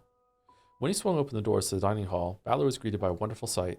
Though the food laid out on the table wasn't particularly sensational, it wasn't made by goat or anything, it was arranged beautifully, and a champagne bottle stood there waiting. Were we just talking to Renove and Virgilia there? And instead we're seeing them as Genji and Kumasawa? Then the person clad in that familiar dress with the beautiful golden hair bowed deeply in greeting. Beatrice, you have my sincerest gratitude for giving me this form. Come on, don't worry about that. I'm so glad. Beato, Battler rushed up to Beato and hugged her tightly, just to make sure her body wasn't just mist or an illusion. I solved your riddle for you, but then, before I could tell you about it, you went and disappeared. I'm right here. I will not disappear. It's okay, you can stop talking like that. I'm not going to ask you for anything in return. Anyway, I want to apologize, and I want to talk with you. I don't even know where I should start. You have done nothing that you need to apologize for, Father. Oh! I'm glad just to be of service to you. Oh. Okay, I was wrong. Fuck. Oh. God damn it! Beato. Beatrice was born for your sake, Father. Please, let me support you. And Father, congratulations on completing the 6th game. I told you, stop talking like that. You're creeping me out. Do you find this style of speech displeasing? Please forgive my rudeness. Well, I don't find it displeasing, but it's not like you. I guess I like the way you usually talk best.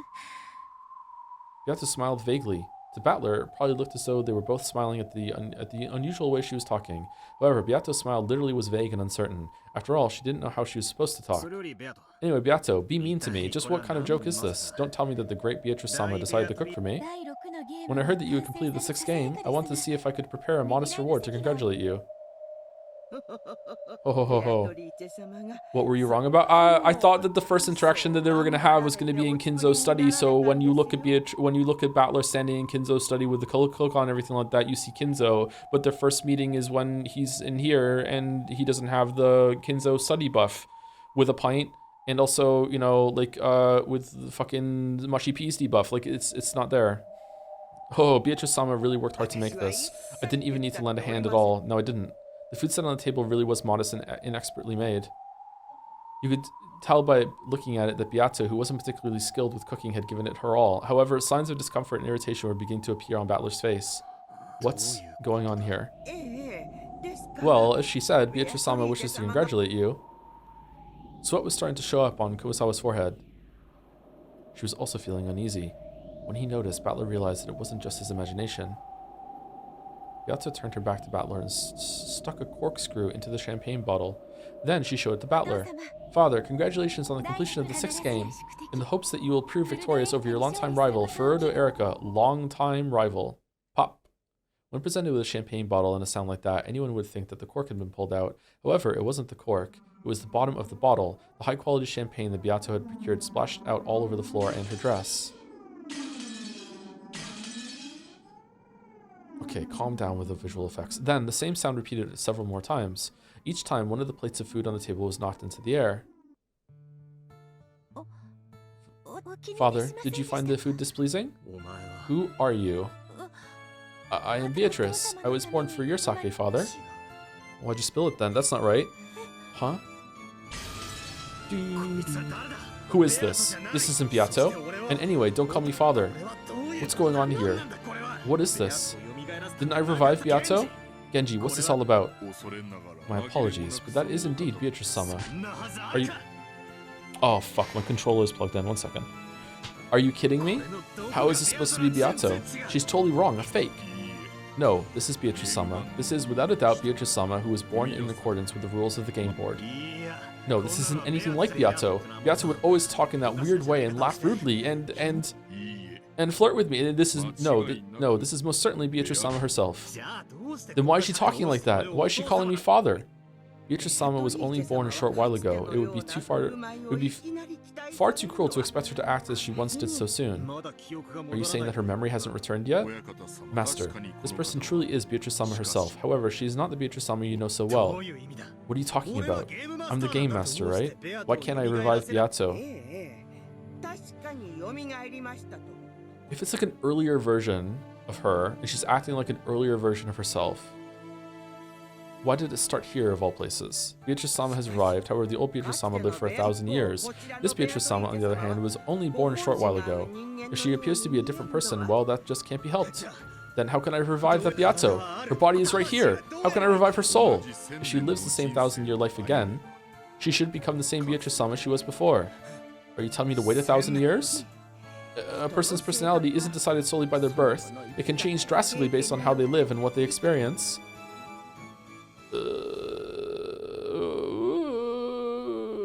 Don't do it, Battler. Do you understand? Even though she is the same Beato, she is not the same. Thank you, Ryukishi. I get it. Even if you had two of the exact same person, they could change enormously depending on their upbringing. Even though they might be both the same human to start with, their upbringing could change them so much that they effectively become two completely different people.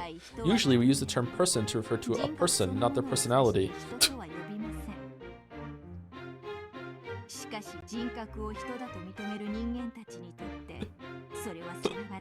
However, since humans recognize a person by their personality, those two might as well be different people from a human perspective. That's so true. Bro, if that tragedy 12 years ago hadn't happened, this little lady of ours might be a cute girl who could smile without looking weird. That's rude, and plenty cute as it is. I understand. If a personality is what makes a person in our eyes, you could probably say that a second personality represents a different person entirely, even if it inhabits the same flesh body. At the very least, I'm a completely different person than I used to be 12 years ago, and if my family had come home 12 years ago, then the Angie that resulted would surely be a completely different person from me. Even a single human can become a different person. In fact, depending on their upbringing and endless possibilities, they could become an endless number of different people. Very true. So just because, I think about this all the time, so just because this is Beato, there's no guarantee that she'll become the Beato that Oni-chan knows so well. And on top of that, Beatrice is a witch who lived 1,000 years.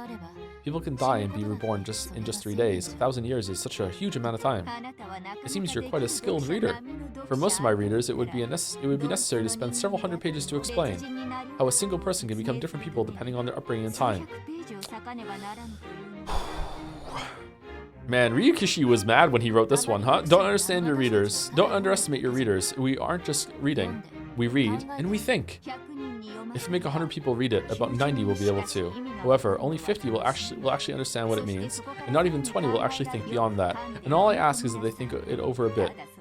Nothing more than that, giggle. However, it seems that you are one of those precious 20 readers. That's why I invited you here, child of man. It was seriously hard to like this Hachijo Toya person. However, though this forgery she had written was still in its first stages, it definitely felt as though it contained something very similar to the tales in those message bottles. Speaking metaphorically, one might call it a scent. An indescribably unique and stern atmosphere, like a stuffy library. The Beatrice who wrote the message bottles and Hachijo Toya are different people. And yet, this is the same scent as that tale. I see. This is why some of those curious witch hunters are so intensely devoted to her. Their keen sense of smell is able to sniff out that familiar scent. Very well then. Please continue reading. There could be nothing more entertaining than watching your face as you glance over the words. That, and speaking with you. I guess it's true that writers are always starving for opinions on their works. However, sorry to disappoint you, I don't have time to read all the way through this thick manuscript. More importantly. And yet, you have plenty of time. Both the second hand and the pendulum on the ornate clock behind Hachijo had been moving the whole time. However, absolutely no time had passed for a while now. Only about 3 minutes had gone by since the time she had entered the room. Okay, so 3 minutes passed and then it stopped. Right? Okay. See? Time isn't one of your problems. No sort of time will chase you away until you finished reading. Next page, lady, next page. Oh, you just rolling with this? Okay, bro. Amakusa badgered me to turn the page, so I returned to the world of the tale once more. Why does her tale have the same scent as Beatrice's, I wonder? Is it because she actually has reached the truth as she claims? Does this mean that anyone who knows the truth could create an endless number of message bottles? Is that how the Catbox world works? I see. I guess she might also be an endless witch. In fact, maybe anyone who knows the truth can become an endless witch. An endless tale created by the endless witches. The 2 days starting on October 4th, 1986, where my family is being toyed with endlessly. I have to end it. I have to find a hint of the truth from within the story and end this endless tale. The never-ending story. Ooh. Oh, Charlie Chan is here. Thank you very much for the resub, Charlie Chan. Always good to see you. 28 months of Charlie Chan with a Joms. Thank you, Charlie Chan. What do you think, Beato? How's this 6th game I've made? It sucks. Well, you're not the type to give me an honest compliment anyway. You'd probably say something more like, not bad for an incompetent fool like you. Cackle, cackle. Not bad for an incompetent fool like you. Now that I've seen what it's like to be a game master, it's pretty clear. I wasn't the only one who had it rough each and every game. Creating a game is far from easy. I certainly never expected us to recognize each other's efforts like this. Creating a game is far from easy. I certainly never expected us to recognize each other's efforts like this. All wrong. This isn't Beato. This is a bathtub. Sorry. Battler slammed hard on the desk, but the piece Beato showed no reaction. After all, Battler hadn't ordered her to react. It would be easy to revive the Beato as a piece. However, it would only move... according to Battler's wishes. Having a conversation with it was no different from talking to himself. The Game Master could summon any kind of piece. He could move those pieces in any way he wanted, reigning as an absolute god. Interesting. However, for that very reason, they were just pieces. That made it unbelievably lonely and sad. You created many kinds of furniture, as well as several tales in the past. When I saw that, I was sure you were having a great time doing it. But that's all wrong. You were unbelievably lonely. It must have been such a relief for you having an opponent like me who could actually go against you. Yep, I'm painfully aware of that now. That weird, polite Beato really was you, wasn't she? The way you were 1,000 years ago. And yet, she's a different person. The way she looks just like you is what I really can't get over. I can't stand it. However, she isn't a piece, so she can go against my will. That Beato is much more alive than a piece like you. I get that. But it's all wrong. This isn't you.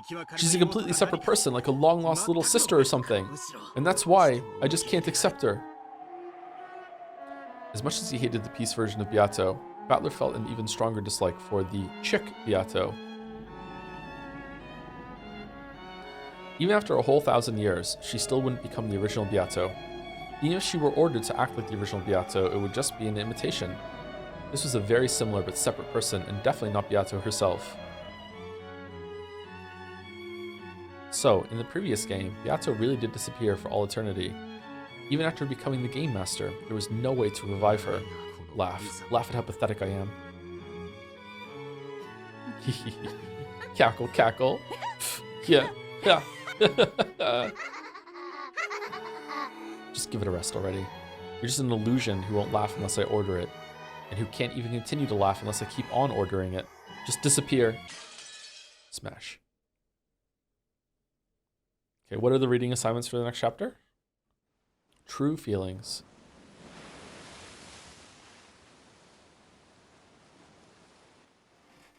Oh! All right, we're at 2 hours. Let's take a break. What am I gonna do? Am I gonna get a drink? Am I gonna make a tea? I don't have time to make a tea. Okay. That went quick. Yeah, it went pretty quick. We also had like an hour of intro with dolls and everything like that. Anyway, I will be right back in about 5 minutes or so. I'm not gonna make a tea. I'm probably just gonna have a cold drink. My throat hurts today for some reason. Anyway, right back. All right, hello chat. Sorry, I was eating a protein bar. Oh no. Hey Joe, I think you should really play Claire Obscure Expedition 33 because this is the year of threes, and not only does it have 33 in the title, it was made by 33 devs and sold 3.3 million copies in 33 days. Wow, that means a lot coming from you, the Witcher 4 video. That's crazy. Whose side are you on? All right, let's continue. On Rakenjima, this day, or rather this round, was the same as any other. The typhoon would be coming very soon. The sky was still overcast, but the clouds were moving quickly.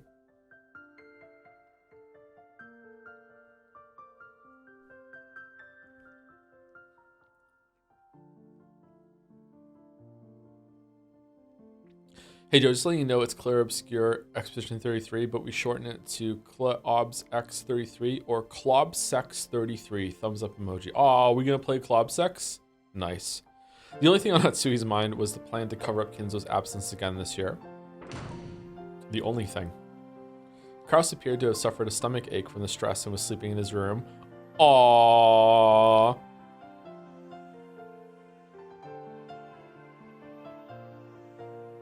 Jessica and Kumasawa had left in a boat to go shopping and greet the incoming relatives on Nijima.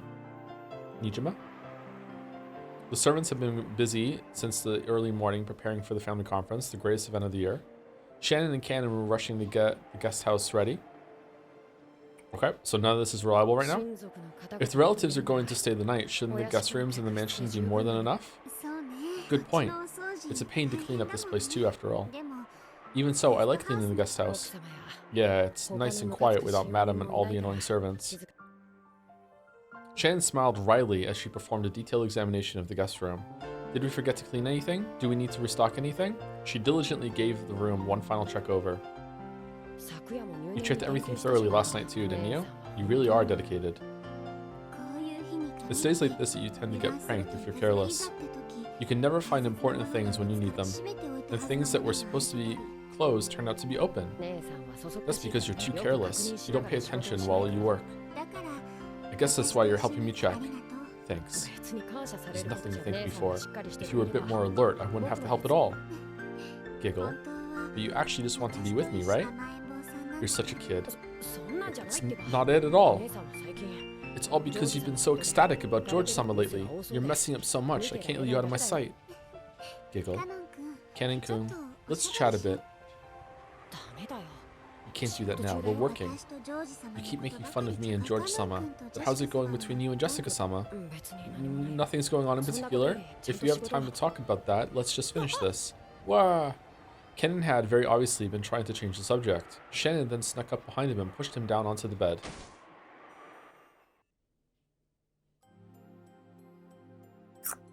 What are we doing? So why did you turn down Milady when she asked you to go with her to welcome the relatives? Because I have work to do. Liar. You don't actually have any work at all. Shannon and Cannon had switched roles. Normally, Cannon was the one in control, but when it came to romance, it was the opposite. Kind of wavering a little bit. As Shannon had said, Jessica and Cannon were supposed to have been the ones to greet the relatives at the harbor on Nijima. However, Cannon had suddenly claimed that he had work to do, so Kumasawa had gone instead. Cannon didn't have any work to do. Shannon knew this. Because Tyler knew this. Milady told me, despite what happened after the cultural festival, she really does like you, Cannon-kun. Even though I'm furniture. That's right, and I'm furniture too. But despite that, you're in love with a human. Even though you can't do that. You think so? Maybe we're furniture, just because we take that for granted. I don't have any special feelings for Milady Jessica. I only think of her as the daughter of the family we serve. Really? Really? What? You know, there is a chance that George-sama will propose to me tonight. You knew? Shannon wore an incredibly peaceful smile on her face, but Cannon could tell that there was no way she'd let him change the subject. Cannon realized that she must have made him help out here in the guest house in order to talk to him about this, and he clicked his tongue softly. You really think you can marry a human, even though you're furniture? I think I can. It won't work. Why not? That dream future that George-sama has imagined for you two is something you can never give him. Well, we aren't humans. We're furniture, inferior to them. George-sama only thinks that you're human.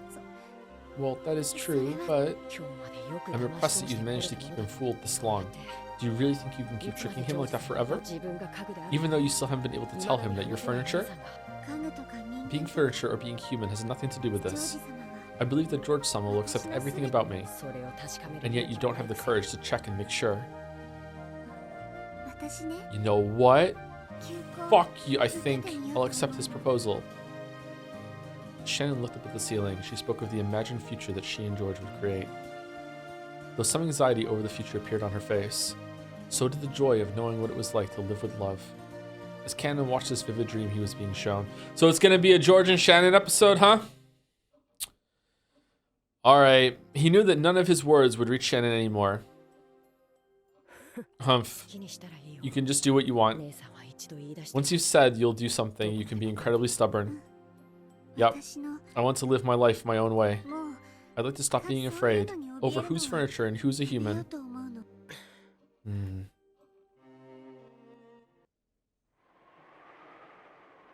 Cannon walked over to the window silently.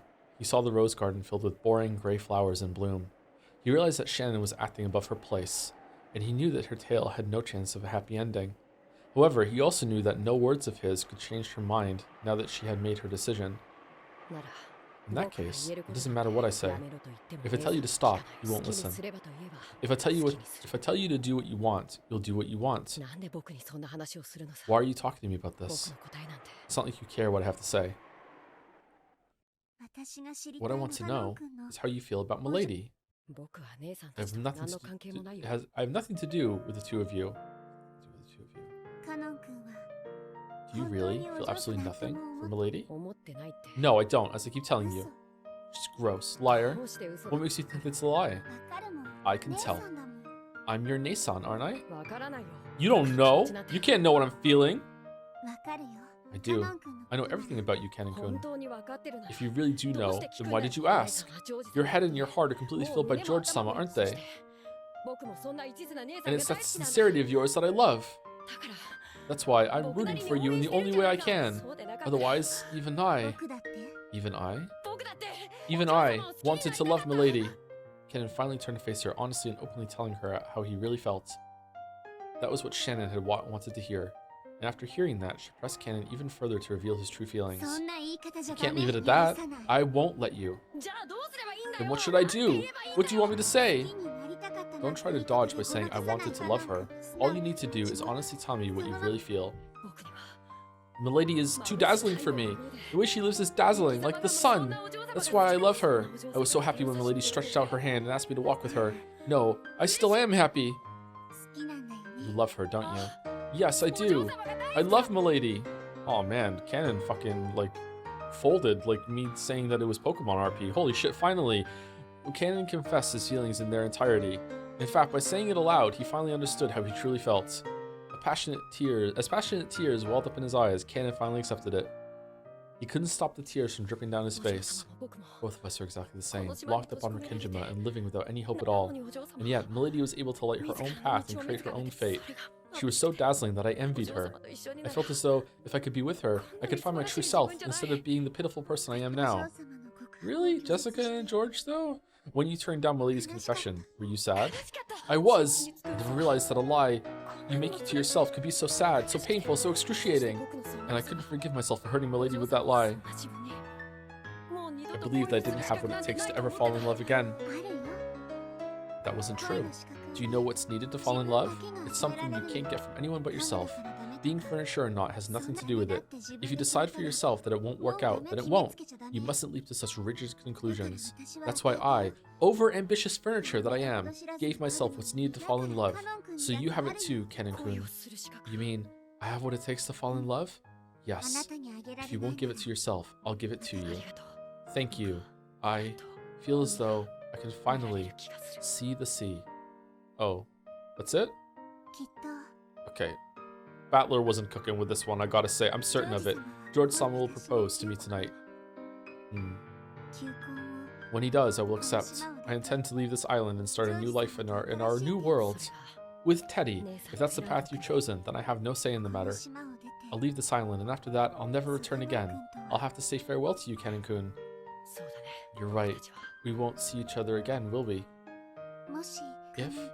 If you do love Milady from the bottom of your heart, and if your feelings are at least as strong as my feelings for George-san, then you and I will have to settle whose feelings are really stronger. Nason. This way is best for both of us. Don't give up on your feelings for my sake. Even though my selfishness may keep you from your happiness? I realize that same thing about myself. I know that my happiness will bring you pain. Okay, I'm up to 99% now. We have no choice but to hurt each other. As she said this, Shannon turned her back to Kanon. As Kanon watched Shannon from behind, he was struck by her strength and the love she still felt for him despite everything. Nason, living with you made me happy. Me too. I wouldn't have lasted this long without you. And that's why I was able to meet George-san. Yeah, and I wouldn't have realized how dazzling Milady is if it weren't for you. I won't abandon the way I feel. I'll focus on that feeling alone, ignoring everything else, and I won't look away when I trample over your heart. Me too. I won't use you as an excuse to hide the way I really feel. Whether my love bears fruit or yours does, we'll both support the victor. Yes, I promise. 99.5% now, and if I win, I will love Milady and treasure you. Thank you. But if I win, I'll forget you and this island and leave this place forever. Yes, whichever of us wins, that person will pursue their love with all they've got. Even if they know that love will be unrequited. Yes. After all, by now, we are not furniture.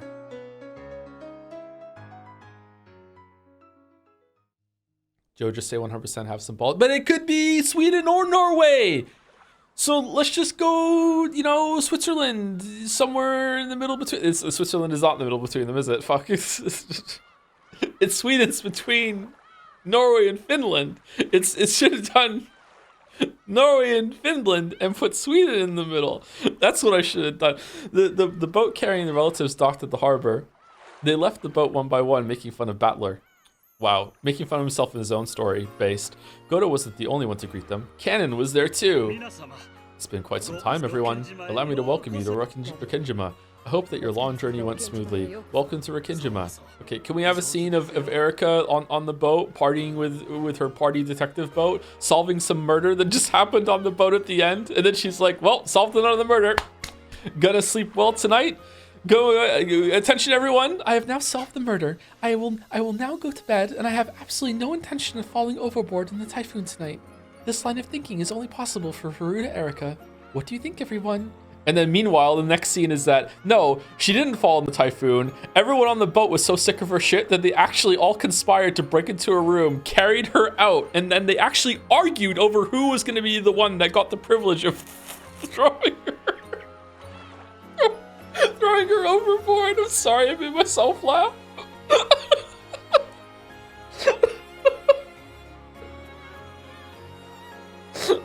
Good. Go to compliment to Cannon in a whisper. Cannon ignored this, looking just a little sour, and continued to greet the incoming relatives. This is your first time meeting Goto-san and Cannon-kun, isn't it, Battler-kun? Ooh, it's my first time meeting Battler too. Giggle. Goto-san's a great chef. He's the only reason anyone ever want to come to this island. I'm most honored, Battler-sama. I do hope that you look forward to your meals during your stay. I can't wait. I'm counting on you. An exciting luncheon. Long time no see, Cannon-kun. You seem to be in high spirits today. That's great. You think so? Oh yes, your face is looking brighter today. Maybe it's your complexion, or maybe it is that your gaze looks a bit more gallant, or you forgot to take your makeup off. Ah, it must be a growing phase. That's how a boy becomes a man. You usually look as though you're about to pass out from anemia. You're a bit different today. You've got some spunk. A boy can change a lot in just 3 days. I guess that... 3 days again? I guess this means even Cannon-kun's getting a bit more manly. We aren't making fun of you, okay? We're all complimenting you, Giggle. Cannon had sworn to start changing the way he lived bit by bit. However, he had only meant to change within himself and hadn't expected that it would show on the outside. He was a bit shocked to hear that his expression had changed so much that people had apparently noticed as soon as he opened his mouth. No, maybe the real surprise was that his normal expression must have looked so incredibly sullen in comparison. Ooh, Goto led the way up to the guest house. Cannon brought up the rear, helping to carry some of Kumasawa's shopping or something. Does my face really look that bright today? Oh, it looks that way to me as well. Did something good happen? Even Kumasawa was saying it. Cannon, unable to see what his own face looked like, hung his head in embarrassment.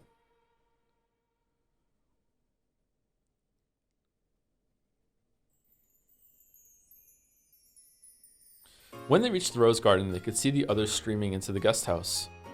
Streaming? Then he saw Jessica running towards him from there. Is even Milady Jessica going to say that I'm in a good mood today? Cannon hung his head even deeper. And so, almost as though he couldn't control himself, Cannon spoke first. Do I really look that different? Huh? Well, you know, you aren't usually the type to come out and say hello of your own accord. That's probably why everyone was surprised. Do you know? How could you know? Oh, she's done. Is that fair? I apologize for not going with you earlier, milady. Huh? Oh, don't worry about that. I'm the one who's sorry for asking you to come all the way out to Nijima to meet everyone. I know how busy you must be today.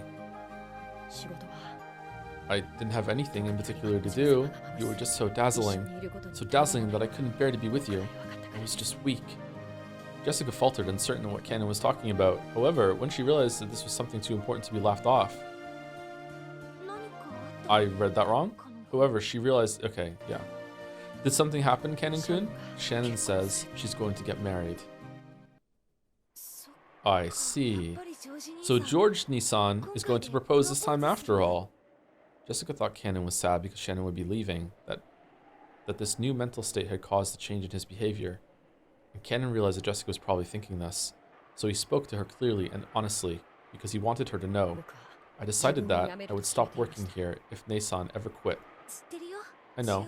So, are you going to quit too, Canon-kun? I'm not sure anymore.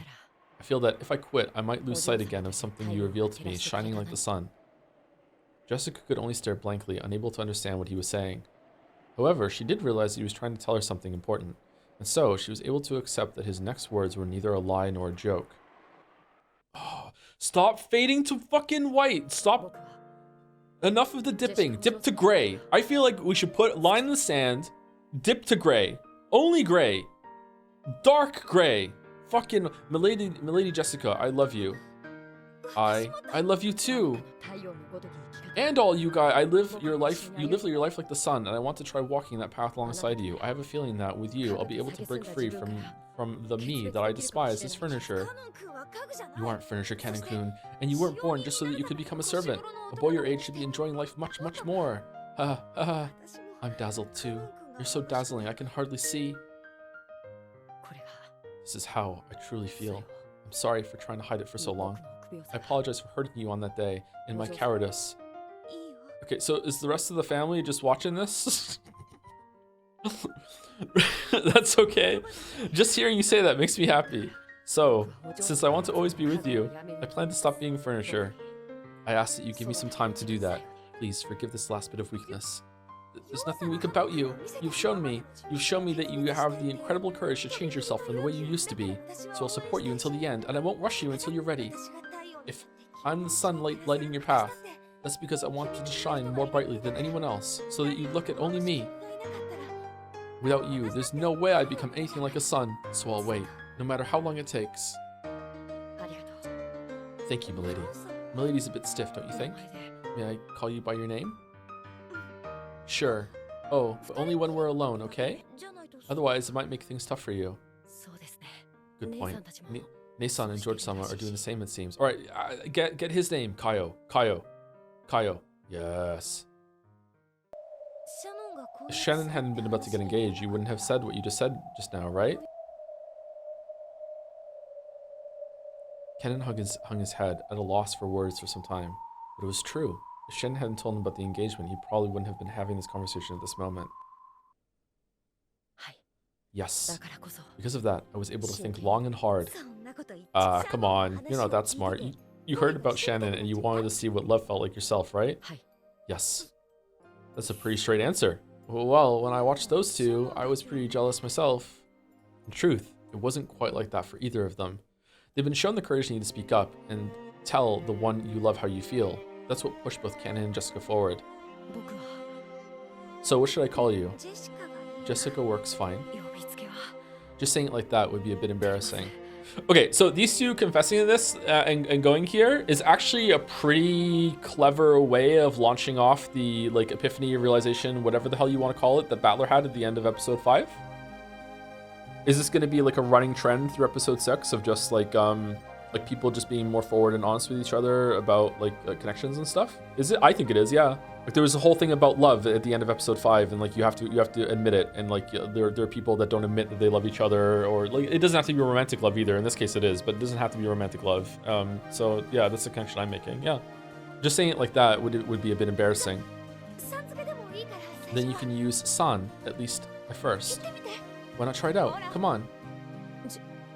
Jessica-san.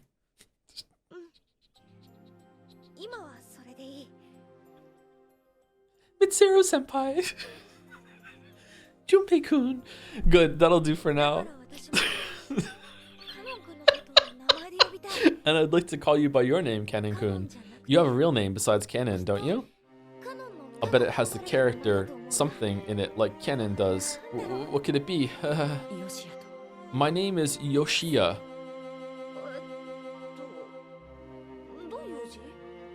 Fuck. Alright. Oh, how is it written? Jessica tried tracing out various characters on the palm of her hand. Then, Kennen used his own finger to write out his name on her hand. You write it as... So, you're Yoshia-kun. Yeah, that's a great name. Totally better than my weird name. That's not true. Milady Jessica has a wonderful Hey, say it again. Huh? Milady Jessica has... One more time. Milady Jessica has a wonderful... Is something wrong? Giggle. No big deal. Thanks. Yoshia-kun. The red flowers of the rose garden seem to celebrate the two lovers whose feelings had finally connected. Why are we doubling the red, Ryu? What are we doing? The scene was watched by one not human who gazed out quietly from beneath the rose garden arbor. Shannon, with her eyes glowering, staring daggers.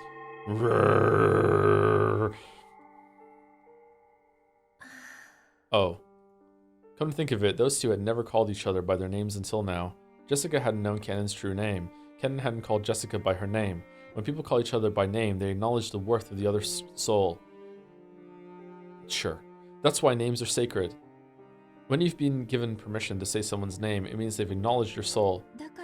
Is that why Father wants me to call him by his name? No, that's probably wrong.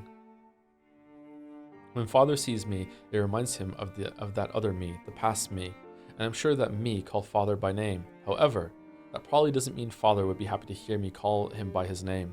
After all, I am me, and not the Beatrice Father knows well. What can I do to help Father? How can I be useful to him? After all, that's the only reason I was born.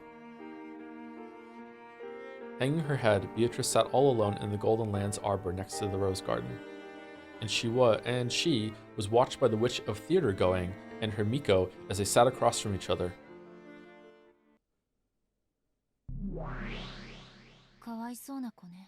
Poor kid. I never thought I'd see you feel compassion for Beato.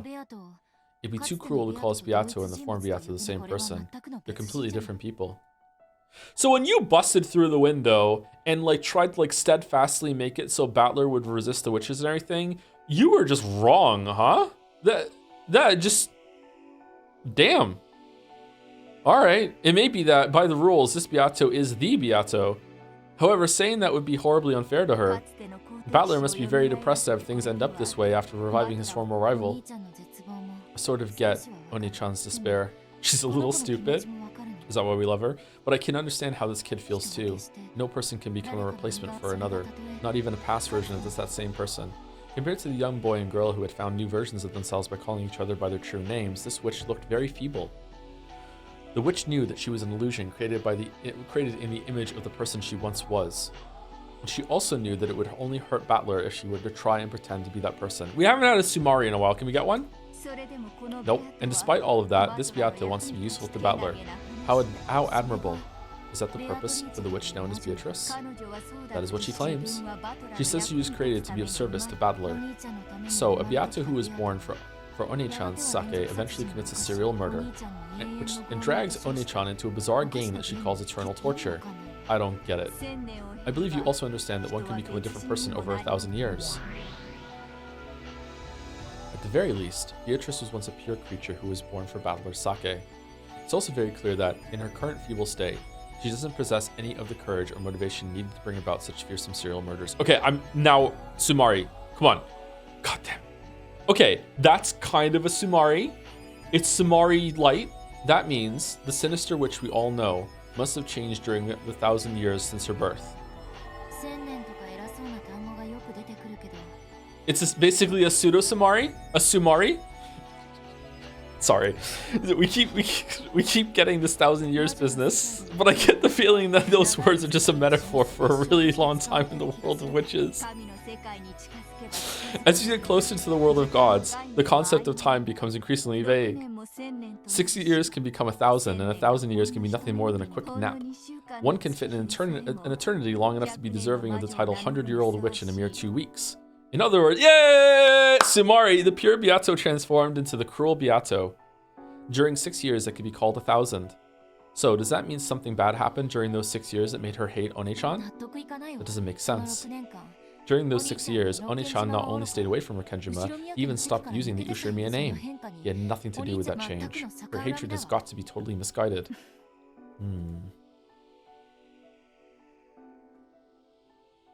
Thank you, Paus, for the bits. Say that again. The family is going to what exactly? I can't remember when this was, 25 minutes ago? They're going to Rekenjima? They're going to Dotaris? I can't remember, sorry. Thank you, Weekry? For the resub. For the past month, I've been fighting the urge to start Umineko literary analysis while I'm in therapy. Thanks, To. You're the best.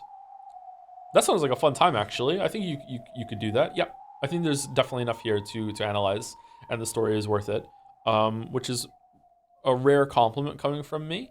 But as I said yesterday, I don't think the mystery is really worth it, but hopefully I'm proven wrong by the time we get to episode 8. I think it is worth it, actually. How are you feeling about the Angie feathering thing? I like it. I like the framing. I like that there's I was just messaging Mouse during break saying that I like the read along while we read along, the double read along. And then she replied with something that really makes a lot of sense, which is that if Battler gets ahead of you, then it's good to have Angie there, which is also like it's important usually for the audience, or the reader, whatever you want to call it, to have someone that is at the same level of knowledge as them. And since Battler jumped way ahead of us permanently last stream, it's I should have actually anticipated that something like Angie was going to come back at some point, because you can't ride with Battler all the time anymore. Like you have to be seeing it from somewhere else. Yeah, but in general, I just really like narrative framings. I like this bullshit. Yeah, I really enjoy it. That's one of the reasons why I like the Witcher book so much, because the Witcher book is just full of narrative framings. In fact, it probably gets too decadent with it by the end of the last book, but like, yeah, I do enjoy it. It's actually genius to introduce Erica in chapter 5 because the reader has already fallen for the sunk cost fallacy by that point. I wonder if this was the plan all along for Angie, because Angie, looking back, was a lot of setup and then just like not a lot of payoff at the end of episode 4. I still don't know if that was worth it, to be honest. Yeah, I don't know. I was thinking Angie was kind of a waste of time. I think she still might be, actually. Or like, okay, not a total waste of time. I like her character, but if we're looking at things that we can cut out of the story, episode 4 has a lot. Episode 5 has a lot too. I don't know. Anyway, I'm sorry. We're getting distracted. Let's keep reading. Oh, this is where you were. Shall I make you some black tea? Kumasawa-san, there's something I'd like to know. Oh, very well. What is it? My name is Beatrice, isn't it? Yes, that is correct. You are Beatrice-sama, milady. However, the Beatrice that Father talks about isn't me. Well, I think Father wanted me to be that person. I think that might be why. He was disappointed because no matter how much I look like her, I am a different person. Oh, for fuck's sake. Oh, wow. The fucking parallel. Oh, man. Alright, pretty well done. Pretty well done. This isn't true. You are you, Beatrice-sama herself. You have merely lost your memory of the past after being newly reborn. Even without your memory, you are still Beatrice-sama. You are the same person whom the Master loves. So then, how can I regain those memories? Well... Beato looked at Kumasawa with hopeful eyes, as though praying that she would tell her the way. Kumasawa averted her gaze unhelpfully, as though trying to say that she'd like to, if only such a way existed. Like, honestly, is this even the present scene, or is this just like the Kurodorian part where Rosa came in and found this Beatrice? Like these scenes could be like the exact same thing at the exact same time. That probably is what it's representing. Like goddamn, if I can't regain those memories, can't you at least tell me what kind of person the Beatrice's father loved was? That much I can tell you, but I was born for Father's sake, so I want to become the golden witch Beatrice that Father desires. But Beatrice-sama, I cannot use magic. However, if the witch Father desires could use it, then I will learn. I want to become the witch he desires. That's the only way I can repay Father for creating me. That's admirable. Without the 1,000 years gone wrong, she really is an incredible kid. Chick of a witch, very interesting. Taking a liking to her, Angie. I shall allow this chick to make use of my library. Let us open the door that leads back to the world of witches. Depth in my weeb VN. This has a lot of depth. Are you how are you here and you're surprised? Is this your first time watching? Because Umineko is not your typical weeb VN. Like the depth has been here the whole time. Oh, sorry, I'm sorry. Just to be clear, because I feel like maybe some people are salty after my reaction of episode 5, but like it's not a bit. I'm still all in on the larger narrative between all the characters. Like I'm not checked out at that at all. So I'm sorry if people were expecting me to just be like a salty fuck about the whole entire experience now. This isn't like Danganronpa. This actually has something else other than the mystery to enjoy. This isn't like, you know, like there's more here to it than one side, man. Like yeah, of course it still has a lot of depth and a lot to enjoy, yeah. And the depth that I had in the character interactions before, it hasn't gone away either, yeah. Anyway, sorry. Chick of a witch, very interesting. A fool of a took. I've taken a liking to her, Angie. I shall allow this chick to make use of my library. Let us open the door that leads back to the world of witches. So you're going to make her read aloud the stories about her previous self? Yes, I want to know too. The creation story of the Golden Witch Beatrice. Okay, so now you're fucking with the story? Very well. If you wish it, then let us open the door once more. Kuwasawa-san. A golden splash welled up around them. It was a cloud of gold butterflies.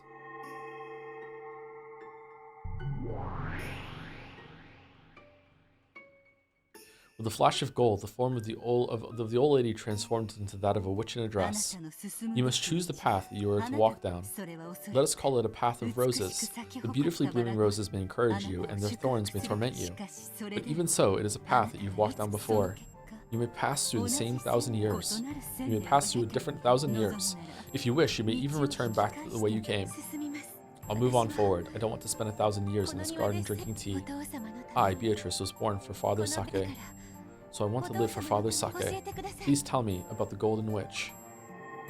Okay, so is this representative at some point that Kumasawa was complicit with what Kinzo was doing with the first round of trying to recreate Beatrice with a brainwashed girl? If that's even right, I don't know for sure if that's right. So this is representative of magic, but in reality, this is Kumasawa explaining to a young girl what original Beatrice was like and why Kinzo loved her, and this is what she would do, and this is what you could be like too.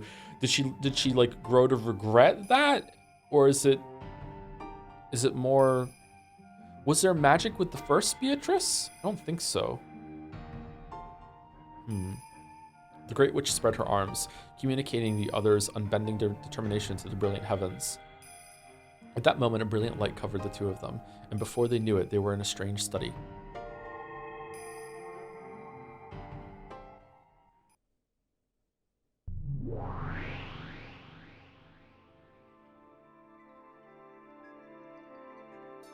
There sat the master of this library, the great old witch, and her Miko. Virgilia gave a deep and elegant bow. What up? It is the greatest of honors to be in your presence, Lady Federine, Augustus Aurora, the majestic witch of theater-going, drama, and spectating, fourth of her name. Raise your head, child of man. I shall give that child the privilege of using my library however she likes for a time. Angie, my Miko, you will see to her needs. Sure, as you wish, my master. You know, you could just say, let me read your story. Miko of the Witch of Theater-going, I leave Beatrice in your care. Pleased to meet you. The Beatrice you're trying to become was suffering from something in her own way. At the very least, you've been released from that for the time being. Will you really go on a journey to regain those shackles? Yes, I want to become the Golden Witch. Sorry, the line's not funny, it's just the Taurus meme. That is the reason I was born. I, the endless and finite witch Publius Virgilia Maro, ask that you make her journey through purgatory a pleasant one, granting her your protection. Huh? Let it be known that as the Miko of the Witch of Theater-going, and as the Endless Witch and Apprentice Witch of Resurrection, I, Angie Beatrice, do humbly accede to your request, or whatever. Featherine snorted. So, you also bear the name Beatrice? That's right. I know a lot about you. Please teach me. What kind of person was I? Sure. And I'll want you to teach me. Why did you become the person you were?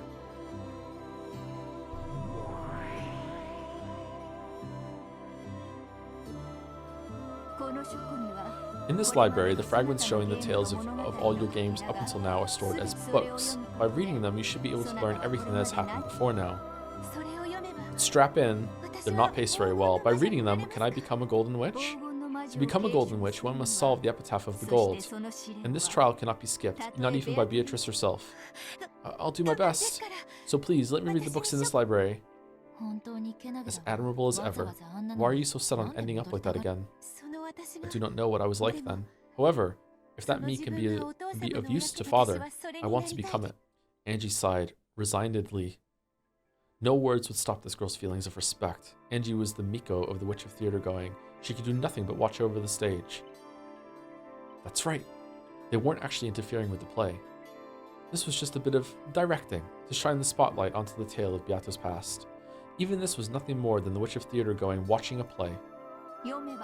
If you read, you will learn what kind of person the old Beatrice was. However, you must decide what you will take from that experience.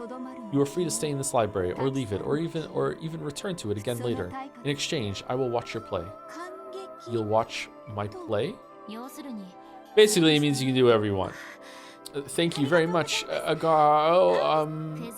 she likes it when you call her Featherine. Thank you very much, Featherine-sama. After being welcomed in by Featherine, Beato left on a journey to discover herself. That tale connected the old tale with the new one. It wove them together. The 1,000-year-old tale about her return to its starting point, becoming a snake eating its own tail. Oh man.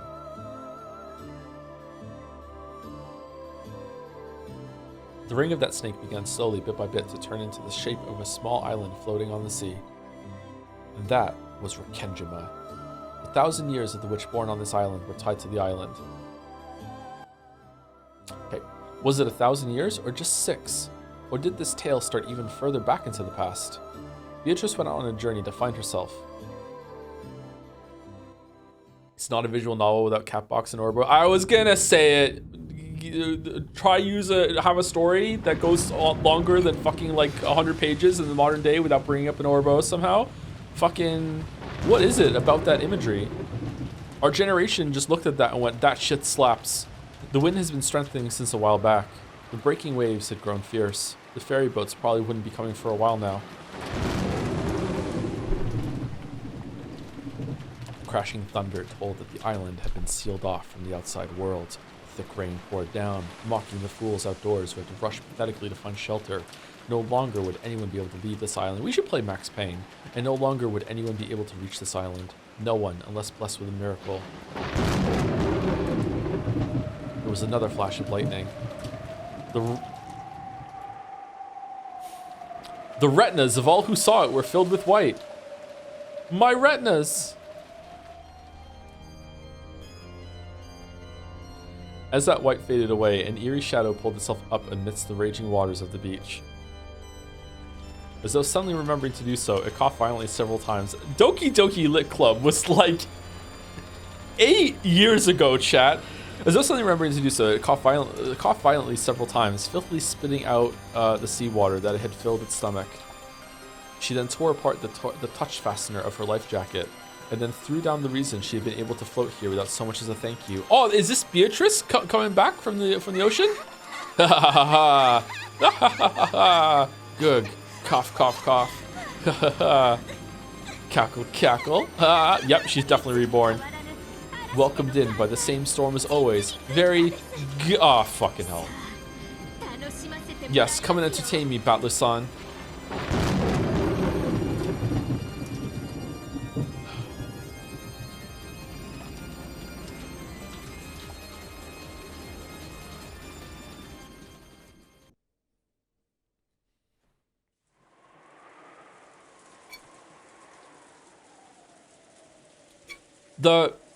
The sequence there of putting that with the supernatural storm representing like the magic coming to life and then having it appear like a resurrection, magic coming out of the ocean, and then after the Beatrice thing before, and then and then it's just Erica. That was really good.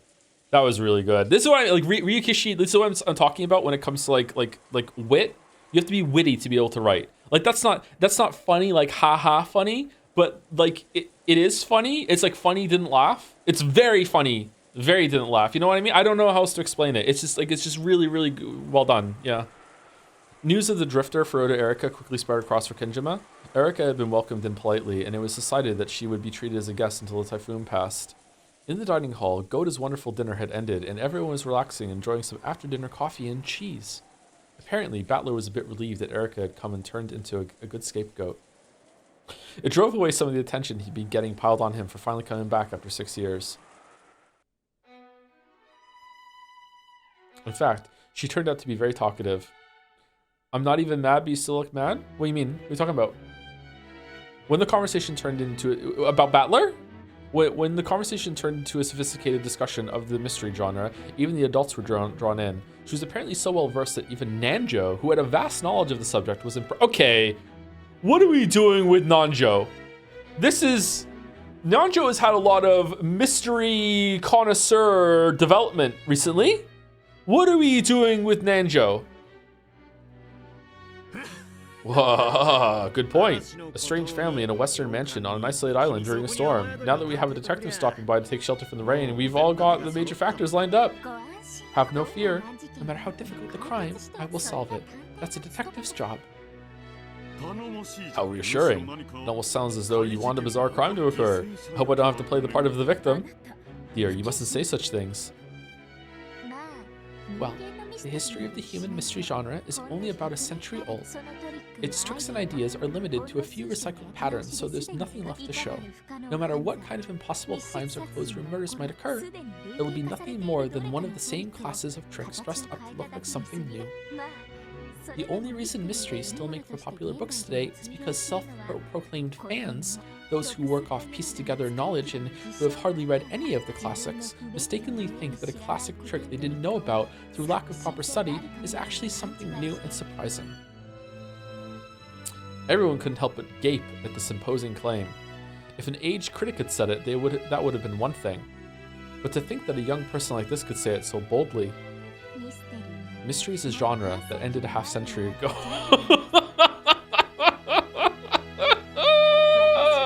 At least as far as I'm concerned. However, thanks to countless ignorant fools, I get to play my part as a detective. You know what? It's you know what? Me and Erica, I agree, except it's with anime. Giggle, giggle, giggle, giggle.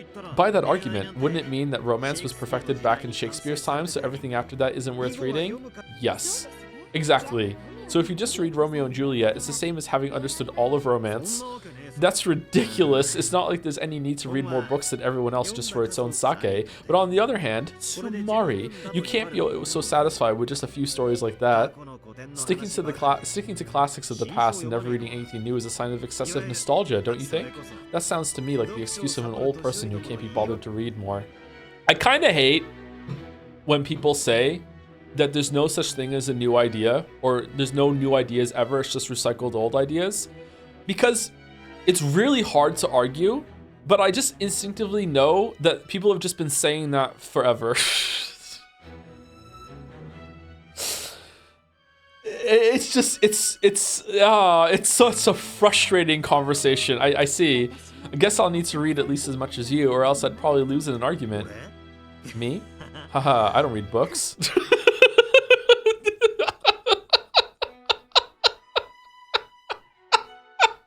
Battler chuckled, but Erica knew from the previous game that Battler was actually quite an avid reader.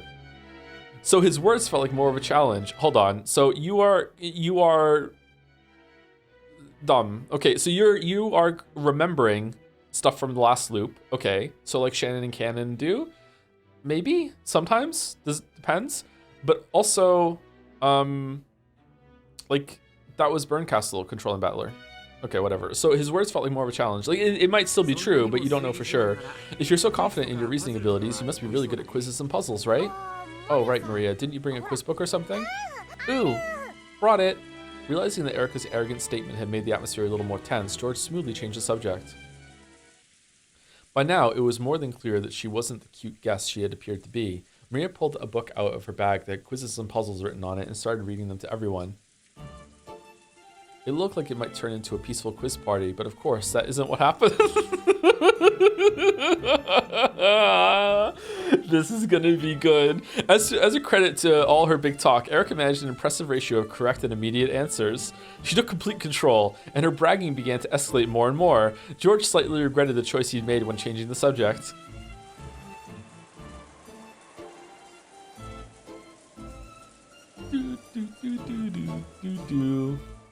Okay, so the cousins are definitely not dying this game. They've actually had too many voice lines by this point. This is going to be the adults are dead round. 106 matches, no need to even write a tournament chart for it. The question, how many matches would you need for a tournament with 107 teams, was answered instantly by Erica. This is less of a puzzle than it is a test of knowledge. There's a formula which shows that the number of matches is always the number of teams minus 1.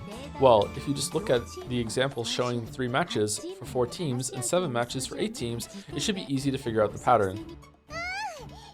Ooh, Erica, that's awesome. Erica One-chan, right? Say it. Erica One-chan, that's awesome. Really impressive. So you don't call yourself a detective for nothing. I couldn't very well act the part of the detective if I was incapable of handling puzzles of this sort. Incredible. I'm sure you'll be able to become a real detective in the future. Well, I'm pretty sure I already am one. The cousins all thought about the answers to the questions, but Erica always answered first. Rosa thought it was a bit rude for Erica to say the answers out loud while people were still thinking instead of keeping them to herself. But since Erica was a guest, she decided against mentioning it. In truth, Erica was perfectly aware of this when she answered the questions instantly. Each time she would grin broadly, as though saying, "You all still haven't solved such an easy problem?" A great detective like you shouldn't really need to take these too seriously, right? Good point. Even though these are just childish questions, I was getting a bit too serious. I'll take more care, so let's have the next question, please. Alright, I won't lose this time. Maria, next question. Which of these is higher on Scrandle? You have 1 large piece of cheese. A single slice with a knife can split it into 2 parts. So, what is the lowest number of slices you can make to cut it into 8 parts? Oh, fuck. 3? 3? Ooh. Oh, I know this one. So I guess I'll stay quiet this time. George, acting like the adult he was, set up a mood that would prevent people from answering right away even if they knew the answer, in effect sending a warning to Erica. It seemed that Erica understood and she averted her gaze, snorting derisively. To make 8 pieces, 4 slices would be enough, right? That's dumb. It would hardly be a puzzle if that was the answer. That's right. You know where there's a lot of cheese? I know where we can practice it. These are usually set a smaller number than you'd expect as the answer. But still, how exactly could it be done? Oh, got it. You can only do it because it's cheese. True. If you try to do it with a birthday cake, there'd be a huge fight. Wahahaha. That's right. You might be able to do this with cheese, but you'd never cut a cake like this. All of you know the answer? Damn it, am I the only one who doesn't? Oh, I've got it. Yeah, you gotta think 3-dimensionally. Wait, even Jessica? I don't get it. What should I do? I know the answer. It's written right here. Aw, man, she's so smart. You didn't know the answer until you looked, right? Giggle. Get it, Battler-kun? I see. I understand it as well. This is something you can do because it is cheese. Even Dr. Nanjo gets it? Could it be? Am I the only one who doesn't get it? I'm sure even your brain could be as flexible as cheese if you cooked it a little, Battler-san. Giggle, giggle. This isn't something like use 0 slices with a knife and break it apart with your hands, right? Of course not. It's impossible to cut this cheese with anything other than a knife. Say it in red! Think of the cheese in 3 dimensions. If that's hard, it might help to draw a picture on a paper napkin. So we have 1 large piece of cheese, right? Then we use a knife to make 8 pieces. Can the knife only cut it in a straight line? Yes, that's right. The knife only cuts in straight lines. Well, why? You can put a knife in and wiggle it around. Oh, but here's a hint. You can only cut in a straight line, but you're free to cut it wherever you want. Try thinking of a bunch of ways to stick it in. You should probably try to think out of the box a bit. Show us what you've got, Battler-kun. You have a large piece of cheese. How many times must you cut it with a knife to make 8 pieces? You could obviously do it in 4 cuts. Could it be done in even fewer cuts than that? Our hints so far point to it being possible specifically because it's cheese. If it was a birthday cake, you really wouldn't be allowed to do this. Cheese. Something you can do because it's cheese. Oh, I've got it. I was totally tricked. This is something you could think up if your mind's all stiff and rigid. Seems like you finally hit on it. Hopefully, it actually is the right answer. It's impossible to cut the cheese with anything except the knife, right? The knife can only cut in a straight line, right? There aren't any other rules, right? Ooh, not really. Alright, then that's gotta be it. Phew, that was a tough one. Almost like a riddle. You just gotta get beyond cutting straight down from the top all the time. You make 2 cuts from the top to get 4 pieces. If you keep it like that and cut across the side, splitting it into the upper and lower halves, you get 4 times 2 equals 8 pieces. It's an answer you can't reach unless you think 3-dimensionally. In other words, Sumari, the correct answer is 3. Huh? Really? I thought the correct answer was 1. Whoa, what kind of magic did you use? There's no way in the world you can manage it with 1. Giggle. This isn't a riddle, it's just a normal math problem. Huh? Oh, really? I thought of the 3-cut method right away, but I figured that was too easy, so I tried to twist it too far. For fuck's sake. I've never, ever been more a character. Ever. In the history of everything. Fucking hell. Thank you. Reservation at Dorsia? Reservation at Dorsia? I think that's it for the resub. After it became clear you enjoyed the themes in Umineko, the house in Fata Morgana should have been the #1 VN rec in chat. And yet, these weebs are talking about fate. Never been more disappointed in fellow weebs in my life. I don't know y'all. Fata Morgana has been vetoed as the next VN. That's why. We have to have a couple before that one, apparently. For no reason at all. I think that's probably why. But you guys can have Weeb Civil War as they're calling in chat. Sure, go for it. Thank you very much. Reservation at Dorsia. Battler's answer is smaller than the one in the book. Is Battler right? Yes, he is. Battler-san is right. The correct answer is 1 slice. Battler was happy that someone had confirmed his answer. However, at some point, Erika's face had lost its cheeriness.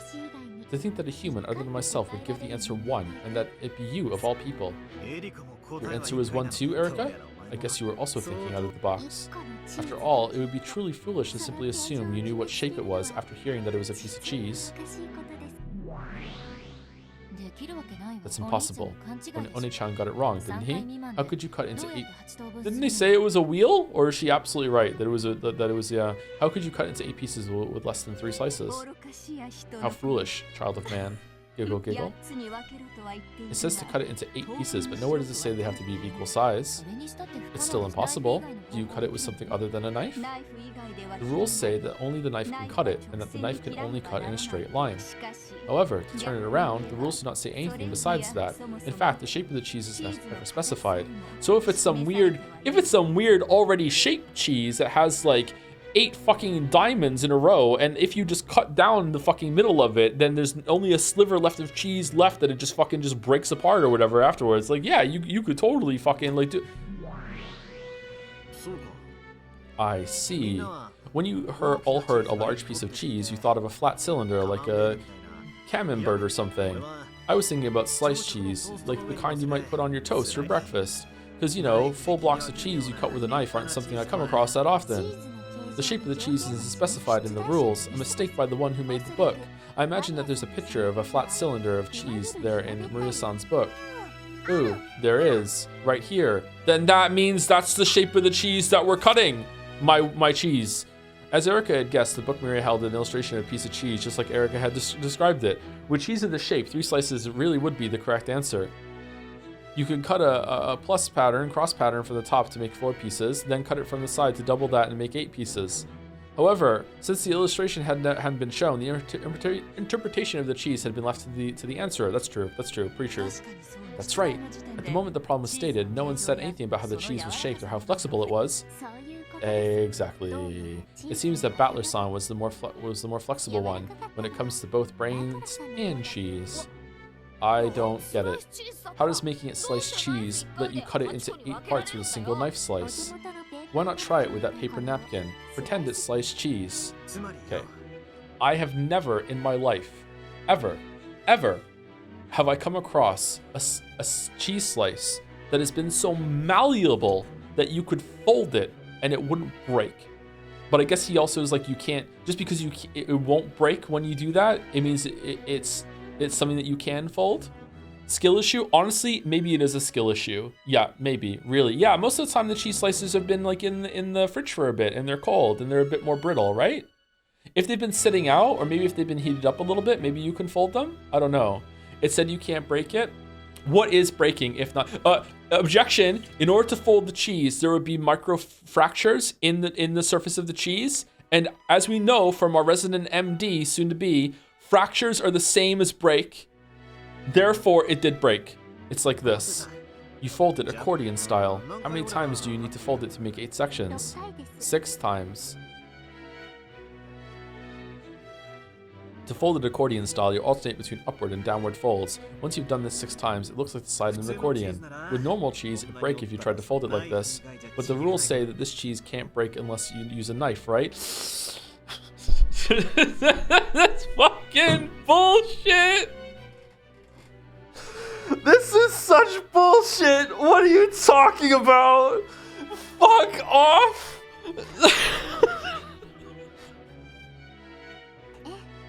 Yes, no problems there. After all, this is magic cheese that can only be cut by a knife. After folding it, if you start at the top and make a cut right down the middle, this is 1, 2, 3, 4, 5, 6. This is 7 cut. You're right. It would make 8 parts. Wait a second. The parts aren't all equal this way, right? Who cares? As the questioner said, all the questioner said was to cut into 8 pieces. They didn't say anything about them being equal. Well, if you change the way you fold it, it is possible to make them all equal sizes, but I wouldn't want to confuse you stiff-headed people with the explanation. Oh. For a while, everyone was stunned. Battler had reached a far better answer than the 3 by thinking of the problem as a riddle. Erica and... Oh yeah, this is... Sorry. This is Battler's game. He wanted to make him look smart. And this is what he thought of. The stupid fucking cheese cutting.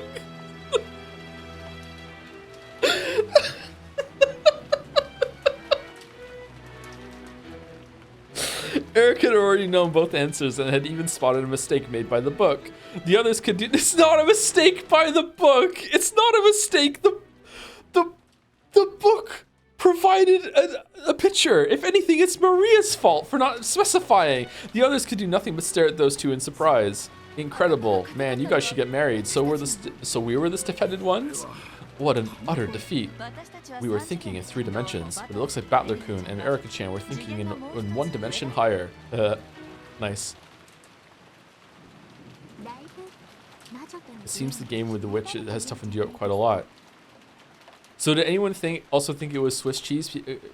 It was because Swiss cheese has holes. Yeah, they didn't specify what kind of cheese. It could be a cheese that has holes in it. Yeah. They also didn't specify that it wasn't a cheese that came pre-cut with like dotted lines to follow that would make it just crumble apart into fucking like 8 fucking pieces at the end. It seems that the game with the witch has toughened you up quite a bit. Puzzles without specified rules. In other words, sumari. All things not covered by the red truth are left to the observer's interpretation. It's the most basic of methods for constructing gaps in the witch's closed rooms. Okay. What the fuck are you talking about?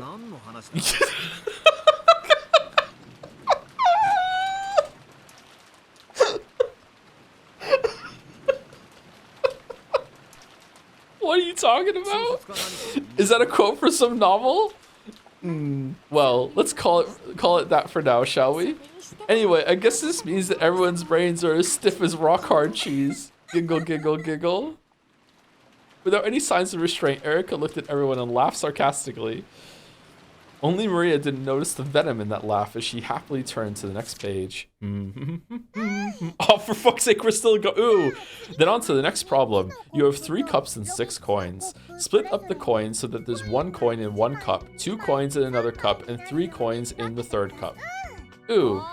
Wait a sec, that's easy. Just stick 1 coin in the first cup, 2 in the next one, and 3 in the last one, and you're done. However, can you do the same thing with only 5 coins? Ooh. Here's another cliche problem. Can you just put 1 cup inside the other cup? Don't tell me that you all need to waste... Here's another cliched problem. Don't tell me that all you need is... that you'll all need to waste several precious seconds on a problem like this. By now, Erica was gazing around with an unpleasant look, acting in a manner that was completely inappropriate both for a guest and for someone of her age. She was no longer a guest who would be staying until the storm passed. They were staying with her. She had transformed into an annoying guest who wouldn't leave until the storm passed. Everyone thought this, but they were unable to say it aloud.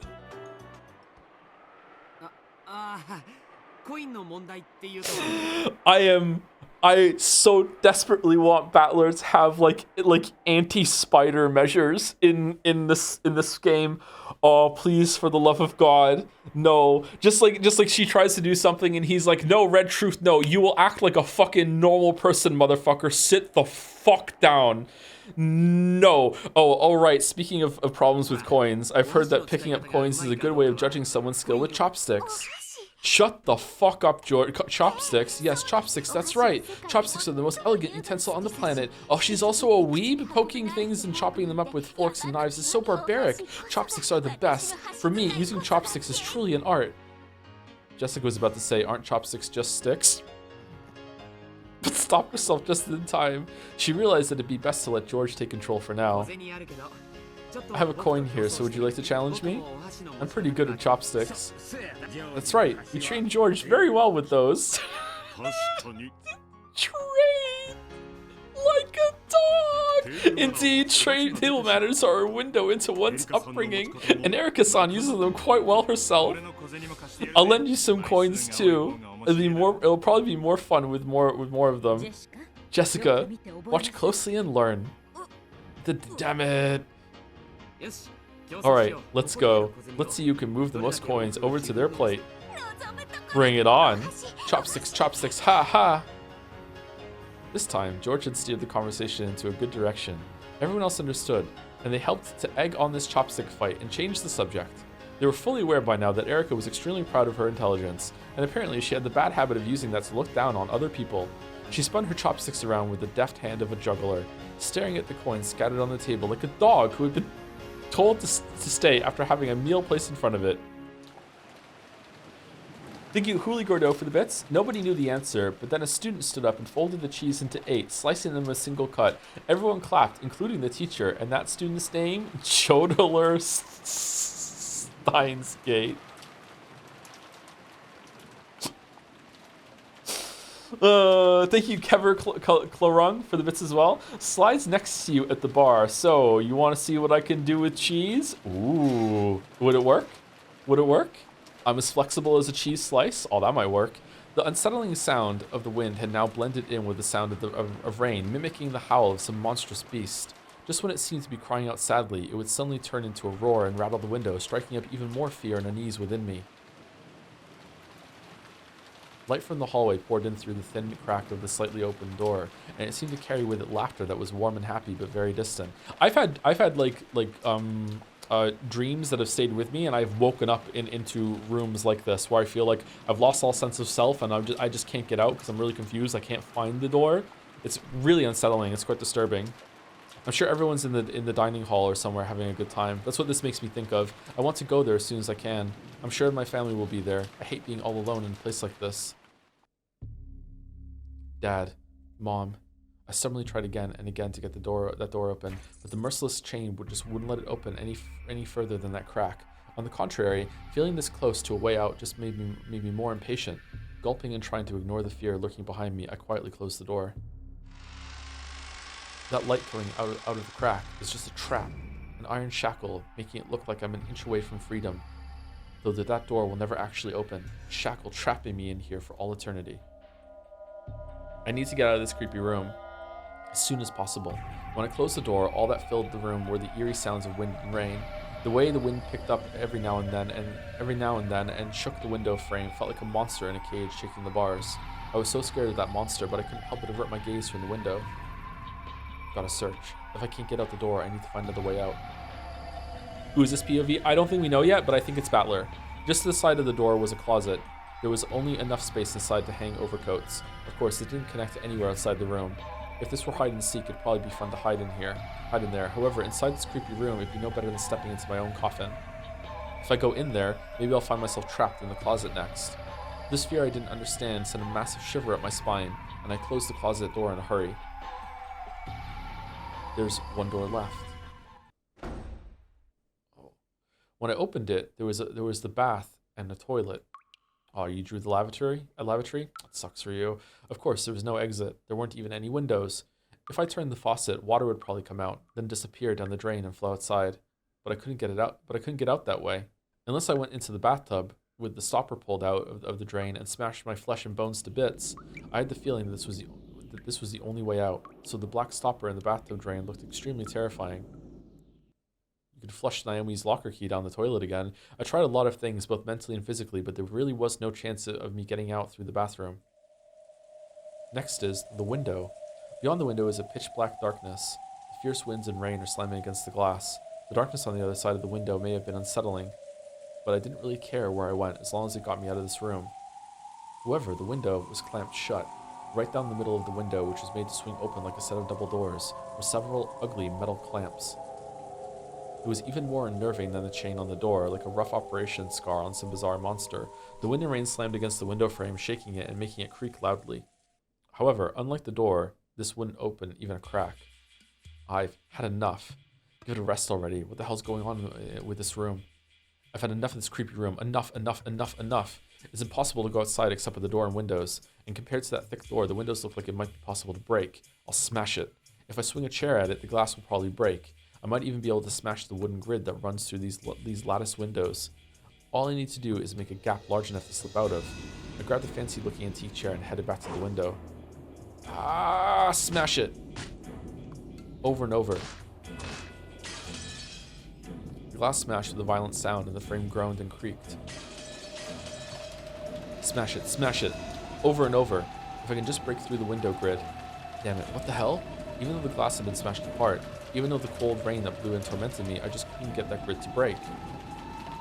They weren't iron bars, it was just a slender wooden mesh. Even though it's fragile, but not that fragile. The truest that's ever been used, enough to make that creaking sound. Why doesn't it break? No, wait, maybe it's almost broken. What if I try attacking it from a different angle instead of just smashing it head on? I stuck my left hand outside through the hole in the broken lattice window, grabbed the frame from the front with my right hand, and tried to break it by shaking it around from both sides. My left hand started to grow ice cold from the frigid winds and rain. Then when I shook it, fragments of glass sticking out from the broken flame poked into me, and my wrist was soon stained with blood. But if I can just get out of here, this much pain is no big deal. But I can't get out. I'm stuck. It won't open. I can't break it. The more violently I shook the frame, the more the glass fragments tore into my left wrist, causing me intense pain. Wait. What's... Huh? Ow. Ow, ow, ow, ow, ow, ow. Before I realized it, the glass fragments on the frame had extended outwards. It was as though an ugly beast was trying to chew my hand off with glass teeth. It didn't just feel as though they were growing outwards. They were actually getting longer before my very eyes. And they're chewing my hand to bits. Is the window regenerating? I tried desperately to pull my hand out, but it had already dug deep into my wrist and I couldn't move it.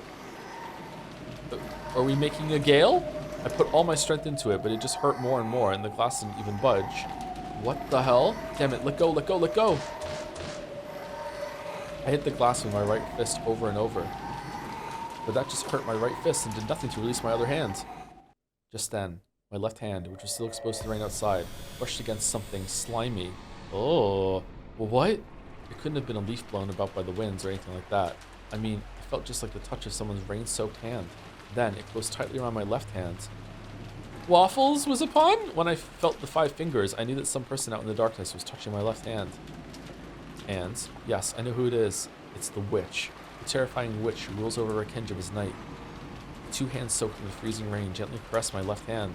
However, though I could tell what was happening by touch, I couldn't see anything out there in the darkness. Then, I felt about my fingers and twisted my ring finger upwards. Ow, ow, ow, ow. It's gonna break. Yeah!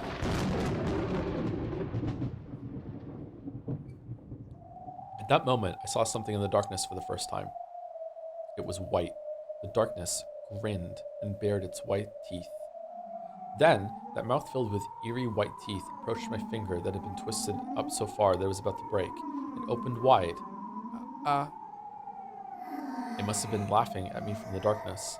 After all, that creepy mouth was twisting upwards in a huge grin. I had a horrible idea of what it might be trying to do to my finger. A shiver ran up my spine. I resisted as much as I could, but the fangs of glass just wouldn't release my left hand. And then, it gently bit my finger. Gently. Flesh and bone were crushed and torn apart in an instant. Crunch, rip, tear, squelch, splat. Did you hear something just now? I think I heard it too. It sounded like a clunk. It's probably just the wind hitting a window. This is a beat up old mansion after all. Yeah, it's pretty creepy. When I was a brat 6 years ago, I remember spending a lot of nights all scared that the witch really was walking around the mansion. Ooh, she exists! Beatrice exists! What's at the other end of this hallway? There are guest rooms there, but they aren't being used now. Yeah, after all, we have the guest house now. Until then, we would always stay in these guest rooms. Yeah, I remember too. When I saw the guest house today, I was surprised at how beautiful it was. Well, that's because it was just built. I wish I could move my own room over there. Shannon, Erica's... Really? This mansion rocks. What the fuck are you talking about? This mansion's cool as shit. Shannon, Erica-san's room is in the guest house too, right? Yes. We have prepared a room for her in the guest house. And since the guest house is a good distance away from the mansion, no matter what kind of trouble happens, you can't hear what's going on in one from the other. Yeah. Are you still in detective mode? Yeah. Sounds like you'll be all bummed when we all wake up tomorrow and manage to say good morning to each other. Giggle. True. At least one of us had better be gone by tomorrow morning, right? Allow me to guide you all to the guest house. Thank you, Yanos for the bits. Let's go with Yanis or Yanis. Didn't expect the Gale cameo. I knew he was the Silver Wizard of Waterdeep, but I didn't know he was the Golden Witch of Rakenjaba. He's, you know, when he was resurrected, he went through some changes, for sure. The adults are apparently about to begin a conversation that they didn't want the kids to hear. The real family conference is about to start. As the kids and Erica followed Shannon on their way to the guest house, they passed through the entrance hall. Looks like it's pouring down at its hardest right now. Should we watch TV in the parlor until it dies down a bit? Mama said to go back to the guest house. We have to go or she'll get mad. Ooh. I think we'll be able to relax a lot more over there. Better than getting to see and hear our parents get all pissed at us. Giggle, giggle. Looks like everything's falling into place. All right, so this is another episode in a row where there wasn't a letter delivered via Maria early on in the first night. Was there any in the questions that were like that? I can't remember. Oh, was it 4? Was 4 like that? I can't remember now. Erica giggled, an openly indiscreet look on her face. I'll go get some umbrellas for everyone. Please wait here. Oh, wait a second. It's been bugging me for a while. Who's the woman in that portrait? Oh, here we go. Well, to be honest, I already know that it's Beato's portrait. Still, we only just walked past it in the last game, which is no fun. Erica whispered to herself, but of course no one heard her.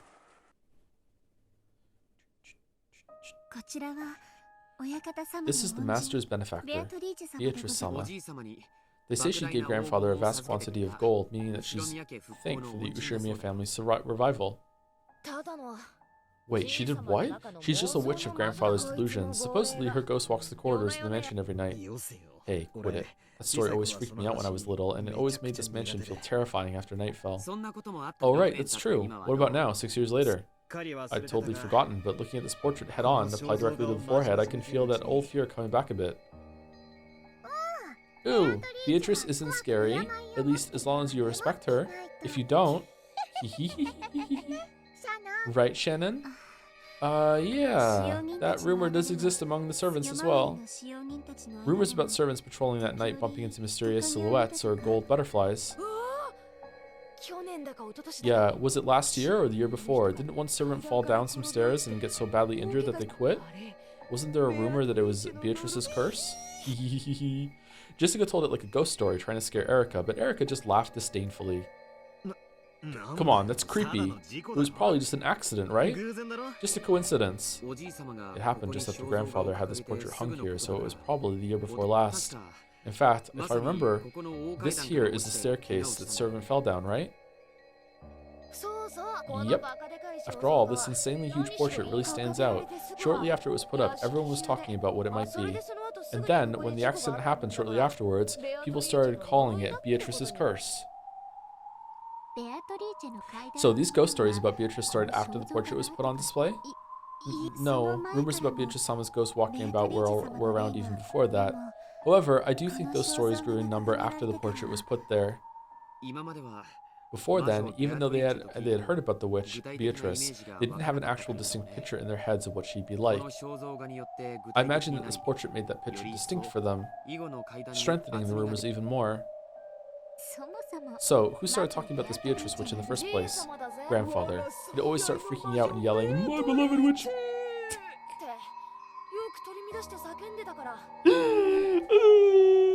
Good joke. My beloved witch, Beatrice! Though until we saw that portrait, we had no idea what she looked like.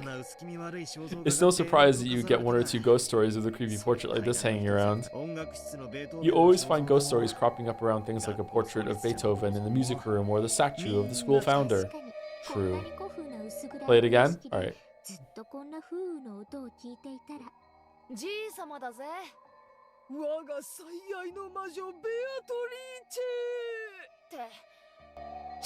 True, it wouldn't be strange for a few ghost stories to arise in an old, gloomy mansion with the sound of wind and rain present in the background for so long. Well, it's nothing more than a ghost story or a delusion, a fairy tale, worth less than the useless drivel of a half-sleeping nitwit. Erica looked up at the portrait and smiled at it hostilely. As though she felt that the smile was disrespectful to Beato, Maria's face soured. Ooh, Beatrice exists.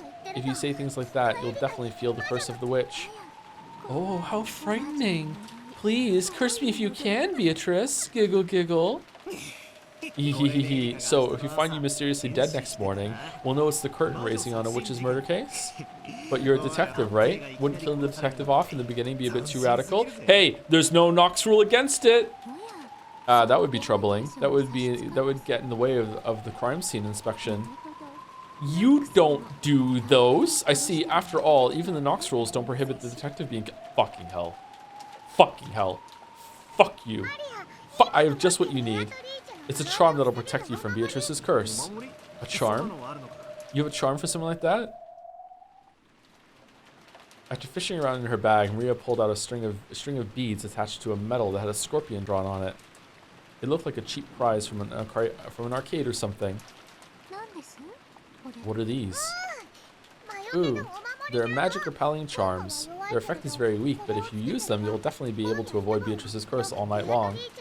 Man, so what I'm learning from this is Battler likes episode 1 the most. I've heard that spider webs are also useful for repelling magic. Yeah, what the fuck was that about? Ooh, that's probably because Beato is the incarnation of a butterfly. Huh?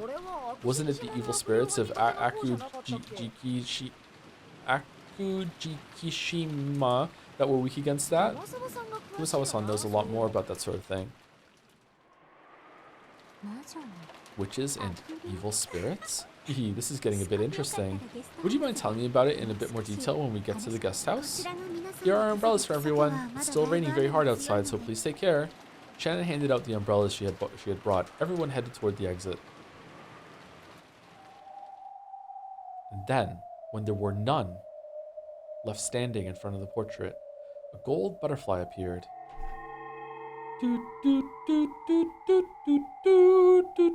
It expanded out into a golden splash, becoming a human form.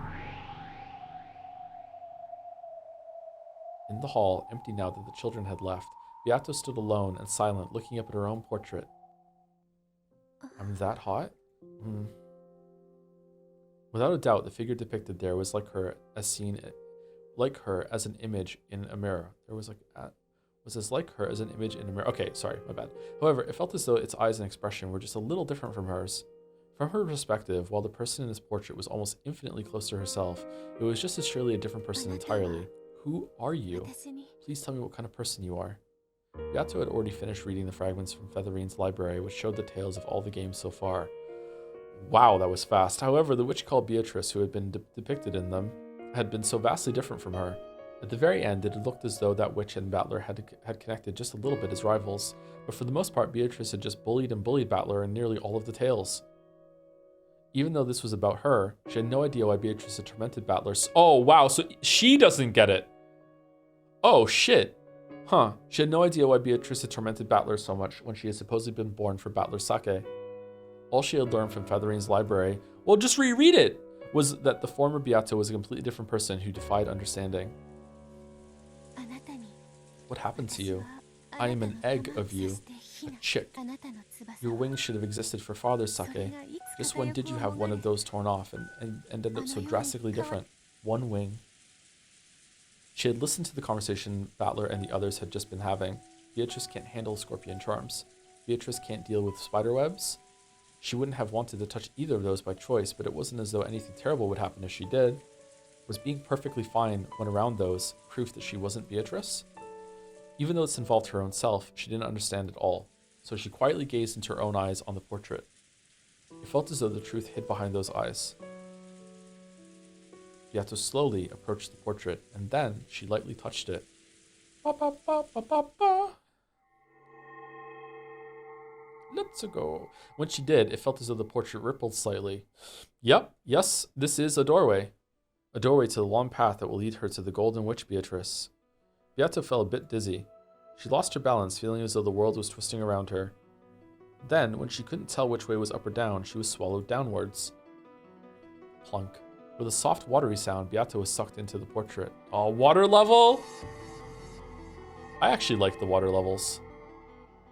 Joe has 2 tapeworms in his head. One of them is Erica, and the other one is Battler, and they are trying to kill each other.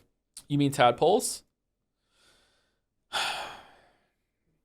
The world inside the portrait was pitch black. However, there was nothing unsettling about it. It was a comfortable darkness, like when you put your head under the covers in bed at night. Beato realized this was a world inside herself. So, despite the darkness, she felt a warm embrace. As long as she asked for nothing, this world would ask nothing of her. But she couldn't remain like this. She didn't want to spend eternity inside the darkness of this world. Yes, I need to hatch out of my egg. This darkness is the shell surrounding the gold butterfly called Beatrice. I will be born for father's sake. I will be born to live for father's sake and to serve him. Sake. She took her goal, her reason for being born, and put it into words. As if in response to those words, the seal on the shell began to melt away. Cracks appeared in the darkness, and a brilliant light enveloped the world.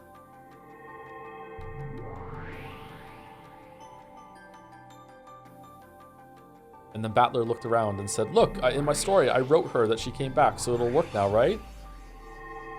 Apologies, Master. You're not Alan fucking Wake. It doesn't work that way, but it was an impressive story. Oh, shit. And so, Beatrice was born. Huh? Oh? There I stood, along with another me. For a second, I thought that the me in front of me was the real Beatrice, the one I wanted to be more like. However, she was looking back at me with the same bewildered eyes, so I realized that wasn't quite it. That's right. I wasn't the only one born from that egg. She was also born. Is she my twin? No, it feels a bit different. How can I put it? Both of us are lacking something and immature. Yes, both of us are chicks. Okay, so I'm guessing that this is a translation issue, but we are also fragments of the true Beatrice. It felt as though we could become the real Beatrice together. No one explained this to us. However, we naturally understood. I decided to talk to this other me. Unless I get to know her and become one with her, I won't be able to become the Beatrice Father desires. In other words, Sumari, the thing that Father wants from me and was so heartbroken to find missing, must be something that she has. Hello? Konnichiwa? The Beatrice with her hair down looked at me dubiously several times, then finally spoke. Why is your face the same as my own? The true Beatrice also spoke in that manner. It looks like she really does have something that I lack. Well, I don't know why either. I am the Golden Witch, Beatrice, and you are? I am also Beatrice. I was born for the purpose of serving Ushirimiya Battler. I am the Golden Witch and the ruler of Rekenjuda's Night. I know of Ushirimiya Battler, but I have trouble imagining why I should have to serve a brat like him. I realized that the thought I'd had a second ago must have been true. Together, we really can become the true Beatrice. Though the person in front of me does have the part that makes her a witch, which I lack, she does not possess the mission to live for Ushirimiya Battler's sake. She has what I do not, and I'm sure I have something she does not. We must be two, and yet one single person. I think we're something like twins. No, that is not so. You are my little sister. I have been here since long before you were born. Huh? Is that so? Whoa. I was born later. So does that mean the mission to live for Ushirimiya Battler's sake was born later on? However, I don't think my whole existence is something quite as faint and intangible as a mission. I have enough of a personality to think and act as I'm doing now. So the witch Beato and I are separate people, with both of us possessing something that the other lacks. In that sense, maybe it's fitting for us to call ourselves sisters, as she says. I want to know about you.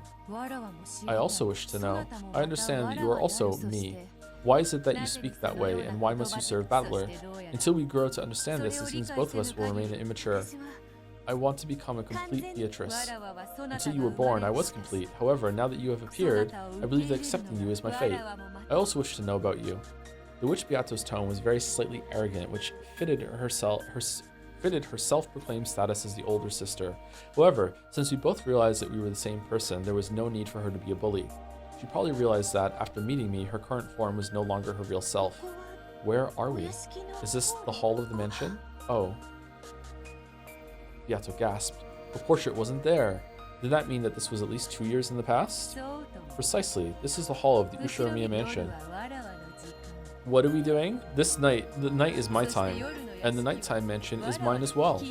That fool Kinzo is still so desperate to catch me or revive me. How truly ironic. Here I am, openly ruling the mansion every night. Cackle, cackle. So, what do you do here? I mostly just walk around and, you just open windows and rattle some doors, and then, when the servants wake up, they have to do some shit. Mwah! Behold my evilness. One time I was bold enough to make one trip down the stairs. Oh, I haven't done that. I have lost my body, and due to the effects of that hateful shrine, I have no magical energy. However, my power is reviving bit by bit every day. I can't wait to eventually undergo a spectacular resurrection and have a good laugh at Kinzo. I can't wait to tell him that I've succeeded in escaping from his cage. Simply put, I'm a ghost killing time by wandering about at night after night, with nothing to look forward to besides teaching that old man a lesson. May I join you? Of course. After all, you are a part of me. How could the left hand refuse the company of the right? Whoa. Bringing this up in front of Gale? Why should I refuse? I should be pleased to have you, my little sister, the new Beatrice. Thank you very much. One-sama. Somewhat embarrassing name, but it is not bad. Come, let us go. Let us take a walk through the nighttime mansion. Cackle, cackle. Let me introduce you to my boring everyday life. Every night life.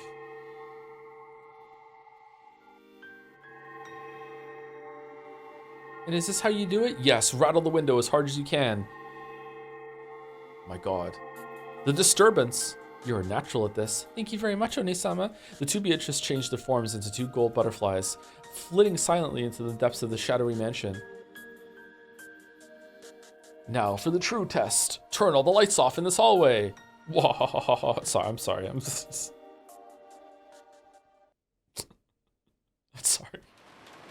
The source of magic.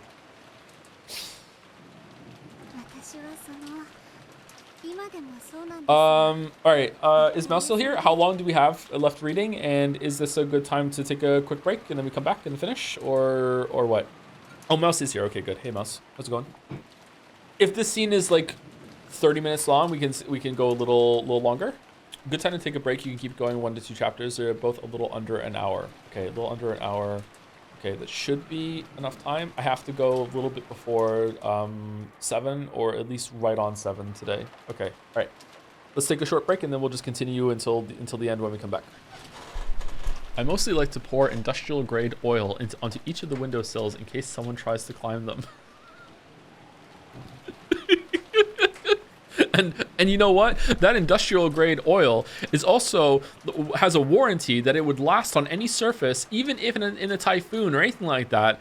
And it was also made in the 1960s, so it's been established and it's been around for a while, and it would last on there for at least 10 years. Knowingly turns to the screen, glares at the landlord. I have established now a preemptive rule that fucking Spider Era can no longer climb all over the windows. And it was a substance that was made 20 fucking years before the thing. And it was also established with all the rules. And it was a clue that was... Anyway, we're back. I don't hear it at all. I don't know what the hell you guys are talking about. It doesn't sound like someone messily eating egg salad sandwiches at all. It just sounds like rain. What are you doing? Imagine missing a cheese. So true. So true. Well, you also can't hear the difference between an 8 and a 30-year-old, so what the fuck does that mean? But like, imagine 100 of them, like 200 yards away. Still mad at episode 4. Joe, if you had to be in a long car ride with either Lambda or Burn, who would you choose? Probably Like, Lambda seems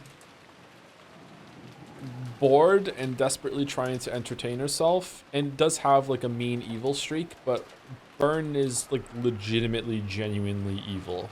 So I feel like in terms of like a safety thing, I think I have a better chance of surviving that car ride with Lambda than I do with Burn. Really? Oh yeah, really, yeah. Which is weird because at the beginning it presented that Lambda was the more unhinged one. But I don't really think she's unhinged. I just think like she's like a bit unpredictable, but within some amount of like moral limits. Like she'll let things go if they entertain her and anything like that. And I don't think she's vindictive either.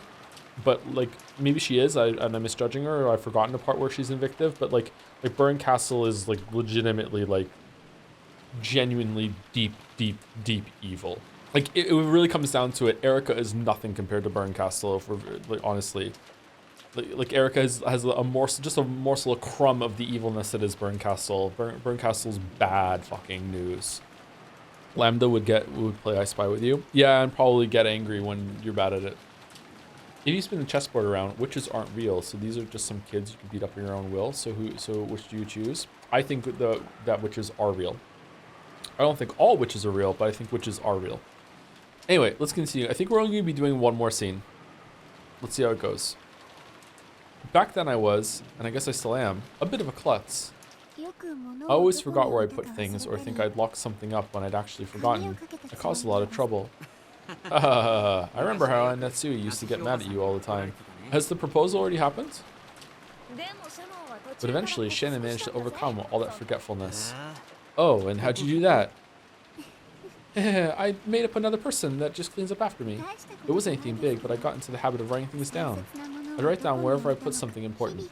For things that happened often, I made a checklist and always made sure to check it.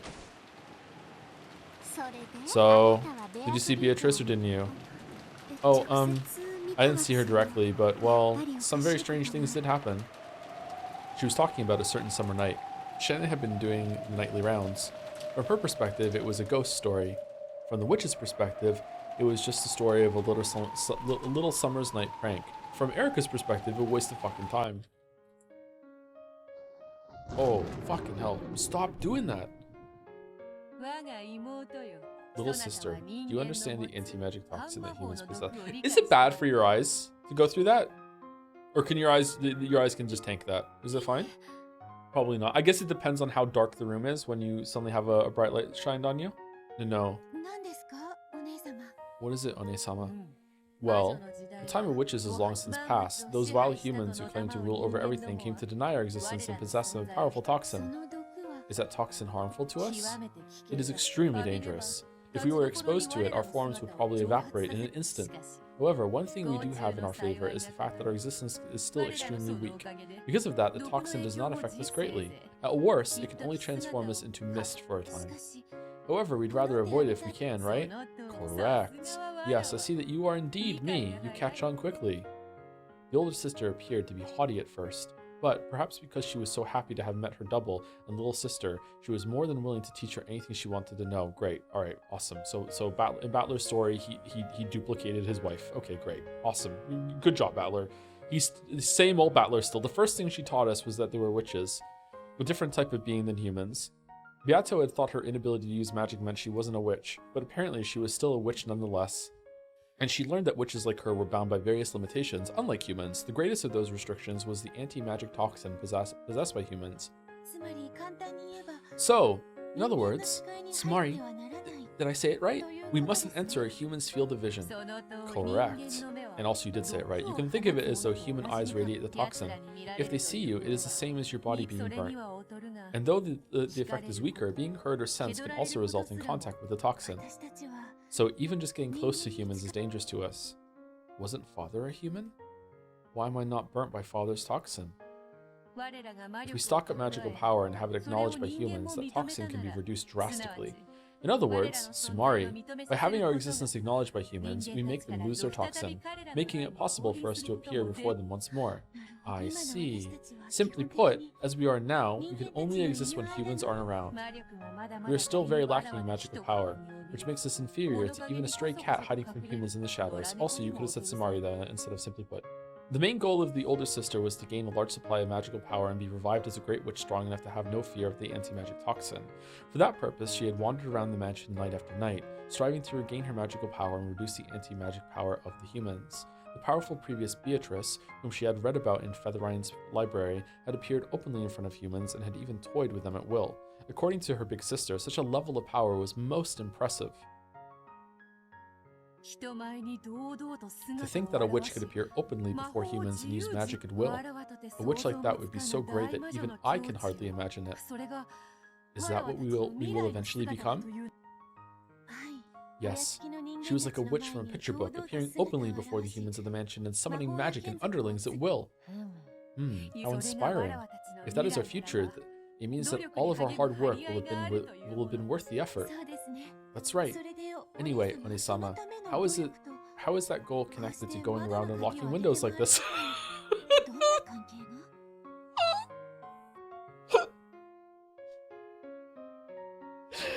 It was the middle of the night. They were falling behind servants who were checking the locks on the doors and windows, and undoing those locks after the servants thought they'd been. I'm laughing, but it actually makes sense because it's like she has little power, but like manipulating the world and like that keeps the spirit and idea alive. And the more people that are like, oh my god, the fucking witch was at it again, fucking doing some prank, the more people believe in her, the stronger she gets, the more she can do next time. Like it's like playing an incremental game. Oh, incremental mansion haunting game. Oh, that would be good. Yeah. It felt more like a child's prank than the work of a witch. This is the path that leads to becoming a great witch. All journeys begin with a single step. To those who could not understand, that first step may look quite foolish from time to time. However, it is still a momentous first step. With pride, as though making the first step for mankind on the surface of the moon. Kraus smiling in the chat. The older sister undid the lock on a window with a click. Whoa! Do you not understand, little sister? Can you not see why a little thing like this is so momentous? No, Onisama, I don't really understand. The older sister closed her eyes lightly, smiled, and opened the unlocked window a crack. Cool outside air flowed in, making the curtains flutter. Let us put it in the toxin-filled words of a human. We are not supposed to exist on this island. I shall go further. Right now, there is no one in this corridor, and yet the lock has been undone, and the window has opened. Can you see how a great miracle, a work of magic, a proof of our existence that is? Even you should understand the coolness of this breeze. I do understand. It's nice and cool. The coolness, the softness of the breeze, and the feel of the fluttering curtain touching your hair. All of these things show that we truly are here. So, by unlocking the window like this, we can leave behind proof that we really did exist. And that is why I unlocked it. Of course, it wasn't just small pranks like opening a window. She could also smash windows or vases, or leave behind strange fires and mysterious scribbles. In fact, one time she actually did play a large-scale prank in the kitchen, piling up kitchenware with an eerie manner and leaving behind a bizarre scribble which scared the servants considerably. I love the recontextualization of like stupid ghost bullshit as the ghost's first steps of like gaining ground and like, oh, as you believe in me, the stronger I get. It's really good. I really like it. It's very funny. In like a good way, like humorous, funny, like it makes sense. I really like it. It was a complete success. She'd really managed to scare the servants and had succeeded in making them acknowledge the existence of magic, weakening the anti-magic toxin. However, she usually chose to make her presence known by unlocking windows. The act of unlocking symbolized her release from the limitations imposed by the human's toxin. One day, we will become a single witch and rule over all of Rekenjima. When that time comes, we will gain complete freedom and will be capable of stretching our wings as we please. Wings. Interesting. We won't have to be afraid of anyone's gaze anymore. We'll be able to fly wherever we wish, disappear whenever we want, laugh however we like, prank however we like, talk with anyone we want to. Humans might ask things of us from time to time. They might fight with us or play with us too. What wonderful things for us frail creatures who cannot appear before anyone to look forward to. Right now, they are little more than pranks. However, as they pile up, proof that we exist will begin to gather. The servants already call me the witch, Beatrice, master of the night, and are beginning to believe in me bit by bit. The more they believe, the more those humans will lose their anti-magic toxin. I see. So this means that Father has no anti-magic toxin, and that because he truly believes in the existence of the witch I am, without any doubts, Beatrix 2.0, I finally realized that, though I thought him to be cold, Father does possess a kindness that can't be seen. I'd like to become a great witch and appear in front of everyone soon. Indeed, eventually we'll be able to appear openly in front of anyone. By doing that repeatedly, we shall make people believe in us even more, and eventually we shall display even our magic for all to see. At that time, we shall descend upon Rekenjima as the great witch you told me of. Ah!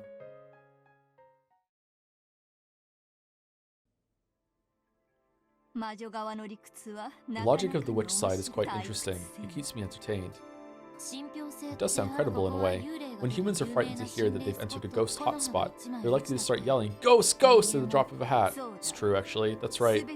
At a fundamental level, all phenomena are neutral, indifferent, and dull. If you want them to be viewed in a certain way, you must first create a suitable environment. All the ghosts in your house wait for the horror movie to be done to finally come and get you. They just sit around lazily just waiting, and then suddenly, oh, tense and scared of the movie that he watched. Go, go, go, go, go. If a person has charisma, people will interpret what they do in a positive way, even when they screw up. I see. I guess in that sense, the Beato's small efforts aren't misguided. If it was just the mansion's locks being undone, everything could be resolved by saying that someone forgot to lock up or there was some kind of prank. However, the rumors of a witch wandering about the mansion night after night slowly began to take shape as the existence of the witch. An environment was established so that, if anything strange happened in the mansion at night, it would all be viewed as the work of the witch. I get it. If you follow that reasoning to an extreme, then what you get is no different from a witch existing in the mansion at night. After the Beatos finished their mischief of unlocking and opening the window, they enjoyed the coolness of the wind and the brightness of the moon, then became gold butterflies and disappeared into the darkness.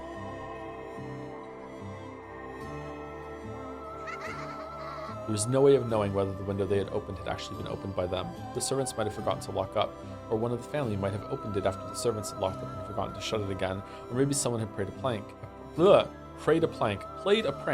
In the same way that none of those possibilities could be denied, it was also impossible to deny the possibility that a witch really had opened the window to enjoy the night breeze.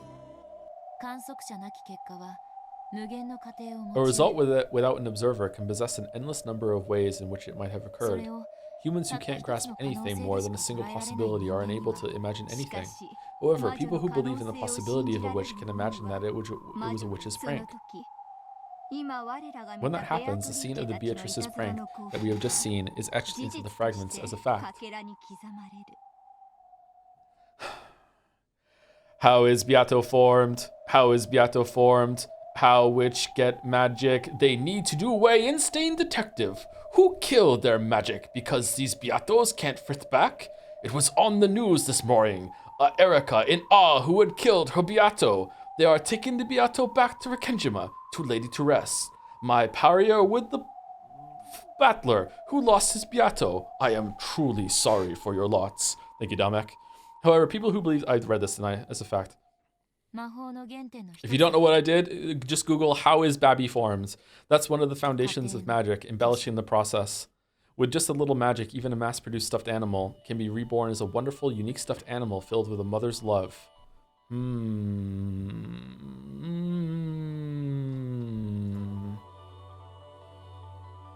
If you doubt it, it'll be burnt by the anti-magic toxin.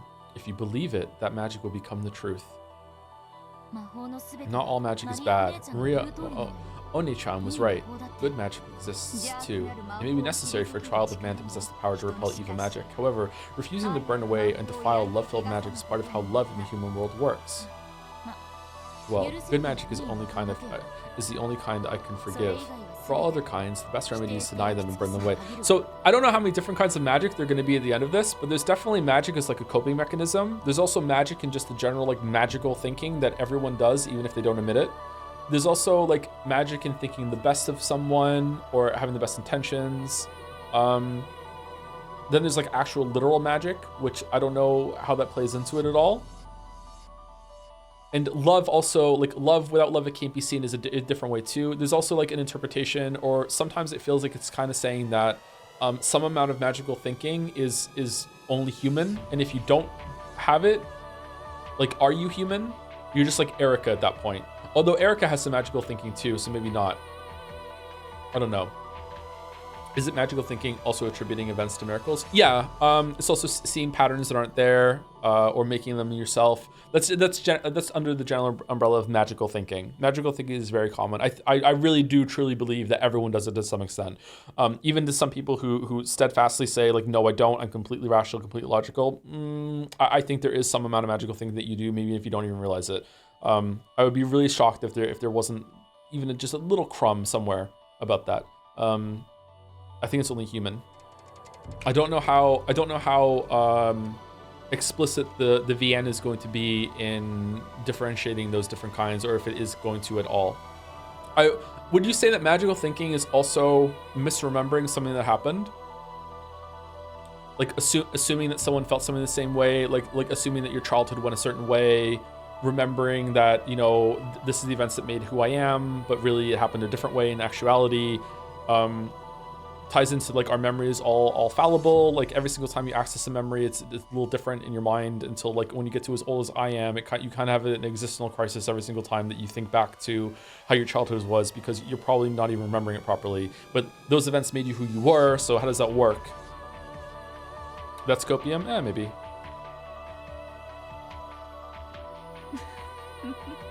A typical answer for a child of man. Getting back to the point, knowing this much, I guess this means that the ghost Beatrice, who is called the ruler of Rekenjima's night, doesn't really exist. It's nothing more than a general term for any inexplicable occurrences that take place in the mansion after dark. In other words, Samari, Beatrice isn't the name of the person, it's the name of a phenomenon. If anything bizarre happens, it all becomes the work of the Golden Witch. That environment in which a witch could exist is what Beatrice is. Which witch? That keeps building on itself until we reach 1986. This is the veil that the true culprit is hiding behind. And the person hiding behind it is, without a doubt, a human. And it could be me, because I was 1 year old. Perhaps that holds true at this point in the witch's tale of the past. However, I doubt you can use that argument alone to fight all the way through 1986, don't you?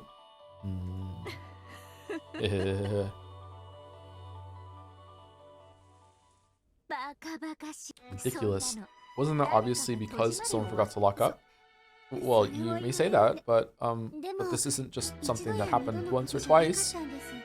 Because I did it way more times than someone did it. In other words, Samari, you're a klutz, a fool, and a moron of a servant who forgot to check not just once or twice, but many times over. Shannon isn't the only one. That same window was always opened, even when other servants did the rounds. Yeah, Mom even asked me if I'd ever left the window open in the hall at night. I had absolutely nothing to do with it, but she still got pissed. Sheesh. I'm sure Beatrice wanted to gaze at the moon. Ew. It is a bit creepy to have that happen over and over at the same window. And that time when the kitchenware was piled up in the kitchen with a creepy magic circle scribbled there sounds even more freaky. Yes, they said it was an eerie magic circle drawn with something like blood. Ever since then, people have been scared to patrol the kitchen. About the case of the eerie magic circle in the kitchen. Who witnessed that? Are you gonna go in and look at the magic circle but not look at the broken dishes? You fucking idiot. Sorry, I'm cool. I'm so cool. I'm so over it. Episode 5 was so good. Well, it wasn't me. I think I heard about it from a servant kid who quit. I wasn't on duty that day. So it's basically like this. Just like those exaggerated stories you hear about haunted locations all over the world, you servants like to have a little fun telling ghost stories about the nighttime mansion, right? You talk as though the witch exists and infect others with that belief. So all of the eerie things that are supposedly done by Beatrice are baseless rumors, which are either the result of coincidence or an accident or something that someone fabricated for fun. Is that what you're trying to say? Exactly. Of course, there's no way Beatrice exists. Ooh, Beatrice exists. I'm glad you understand so well, Beato-san. There's probably some person by that name, or else multiple persons of a fixed or unfixed number, who do things and attribute it to that name. However, this delusion of a golden witch Beatrice that we're all thinking of is completely impossible. Ooh, ooh, ooh, ooh. Beatrice exists. I've met her. Oh, could you tell me about that in detail? You met Beatrice? And did she show you magic or something? Ooh, I see her all the time. Every time I come to Rikenjima, and she always shows me fun magic. Denying the existence of the witch would always have the immediate effect of infuriating Maria. However, Erica, who didn't know this trick to avoiding Maria's fury, plunged into it head on. But no matter how Maria tried to sell the idea of Beatrice's existence, she stood no chance of defeating the ruthlessly intelligent Erica in an argument. George and Jessica hardly tried to calm Maria down, but there could be no quelling her anger at this point. Good. So, she shows you magic? Could you explain in detail what kind of magic? She would always use magic to give me candy as a present. Beato can create candy with magic. Are you sure she didn't just take it out of her pocket? No, she didn't. It was magic. It was incredible. Tons of candies poured out of an empty cup. Wow, that's some awesome magic. That's right, that really would be magic. Yeah, it was magic. It really was empty. I checked inside it myself. What do you mean you checked inside it? Give it a rest, Erica-san. She's just a kid. Come to think of it, Erica-sama, would you like some more tea? Yeah! No, thank you. I'm having a seriously intellectual discussion over here. Oh, you outsiders can stay out of this. You have to tell me in more detail, Maria-san. What do you mean when you say that you checked inside it? It's me talking to chat. Fortunately... Sorry. Fortunately, we have right here with us a teacup that's just been overturned and emptied. Come on, be my guest and reenact what happened then, okay? Let's see it, if you would. Let's see it. After holding the cup of black tea, which she had just overturned that was still dripping, upside down and over the table, Erica slammed it down hard and slid it over to Maria. Erica's eyes glowed repulsively like those of a snake about to snap up a frog. That hurts. Oh yeah, I'm making fun of myself! Did you think Erica's the hero in this scene? This is stupid. She needs to back down. Those eyes were ice cold and had madness in them and that made one want to avert their gaze. On the other hand, Maria was glaring furiously, her whole body shaking uncontrollably in the greatest expression of anger that a human can manage. Wow. The look on her face was frightening, not at all what you expect from a 9-year-old girl. Stop it, both of you. Ooh. Okay. You just took the empty cup, and then she did this. She put it upside down on the table. Yeah. And then what? Did she lift it up right away and candy slowed out? Incredible. That really would be magic, right? It would be. Battler and the others tried to get between the two and calm them down, but it was of no use. They violently pushed aside the others, and glaring at each other from so close that their foreheads banged together, they repeatedly slammed the upside-down cup on the table. The sound of their foreheads banging together and the cup being slapped down shattered the barrier between reality and illusion. What do you mean? Oh. What are we doing? It is magic, it is magic. Beato used magic to make candies appear. And then why don't you reproduce it for us? Founder of Mariage Sorcière, Maria, the Witch of Origins. Lady Erica, this opponent is not worth your time. Here's Mouse. This battle is not worth fighting. Shut up, murder doll. Okay, how do you claim that the overturned cup was filled with candies? Just turning the cup over won't make candies come out. Because you have to use magic. Beato can use magic because she's a witch. Oh yes, magic she used. Oh whoa, big Erica. She used magic. How did she use magic? Did she swing a magic wand and tap the cup to make candies pour out? Giggle. No, that can't be it, right? Beato is a witch, so she uses magic. Magic happens when you say an incantation and cause a miracle. You can't use the magic that makes candy unless you say the incantation. Oh, sure, understood. Good. Good. Very good. Let's see this incantation. Let's see this magic. Come on, what kind of incantation would a witch use? What kind? Come, try and picture it. The inside of the cup is filled with candies. Try and picture such a wonder. Oh, and then what? Look, inside the cup is filled with candy. Mia grasped the overturned cup so tightly that it nearly cracked, and slowly lifted it up.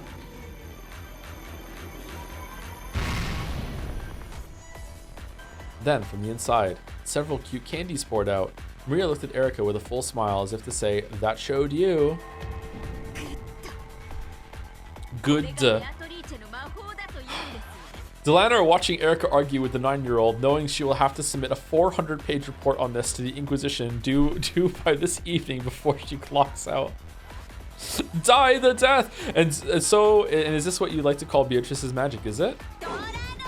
Delana! Beat her to death. Oh, shit!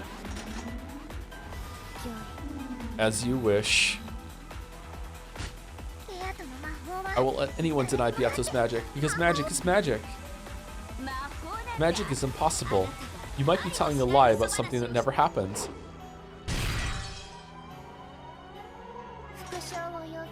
Repetition demanded. Failure to respond will be a violation of Nox's 7th. What's that one again? Ha, I'll respond. This is the truth. This is the story of something that really happened. This wouldn't have anything to do with a trick in the actual cup or table, making this just a sleight of hand, right? That would be against the rules, wouldn't it? Hidden devices and tricks are in violation of Nox's 3rd. However, if and only if foreshadowing has been presented, these are permitted by Nox's 8th. Nox's 3rd prohibits hidden doors and devices that have no clues pointing towards them. However, by presenting foreshadowing and clues that point toward the existence of said devices, Nox's 8th allows them to be used. Oh man, Ryukishi got a lot of feedback about episode 5, huh? Alright. That's an important addendum. Okay, yep, alright. Fuck me, alright. There were no tricks like that. It was just an ordinary table and an ordinary cup. So it was magic, not sleight of hands. Understood. By Nox's 9th, we acknowledge that Lady Maria witnessed magic. That's right. With the ninth at least, observers are always allowed to speak their personal opinions. Otherwise, mysteries where the culprit is seen dressed up as a woman and it's written "I saw a woman" would all be disqualified.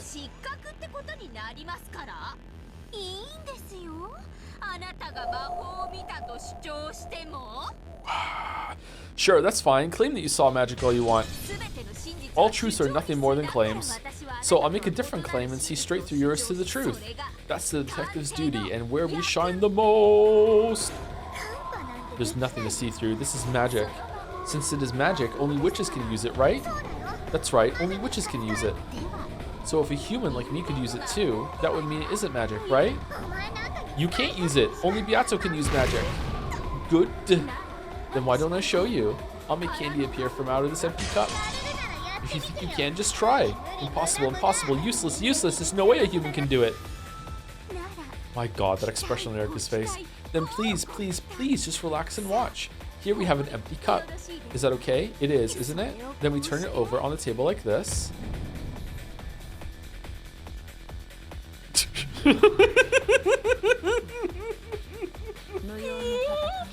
Let it be known that this fight has no purpose. Okay, can you say the incantation for creating candies? In fact, why don't we say it together? Come on, come, try and picture it. The inside of the cup is filled with candy. Try and picture such a wonder.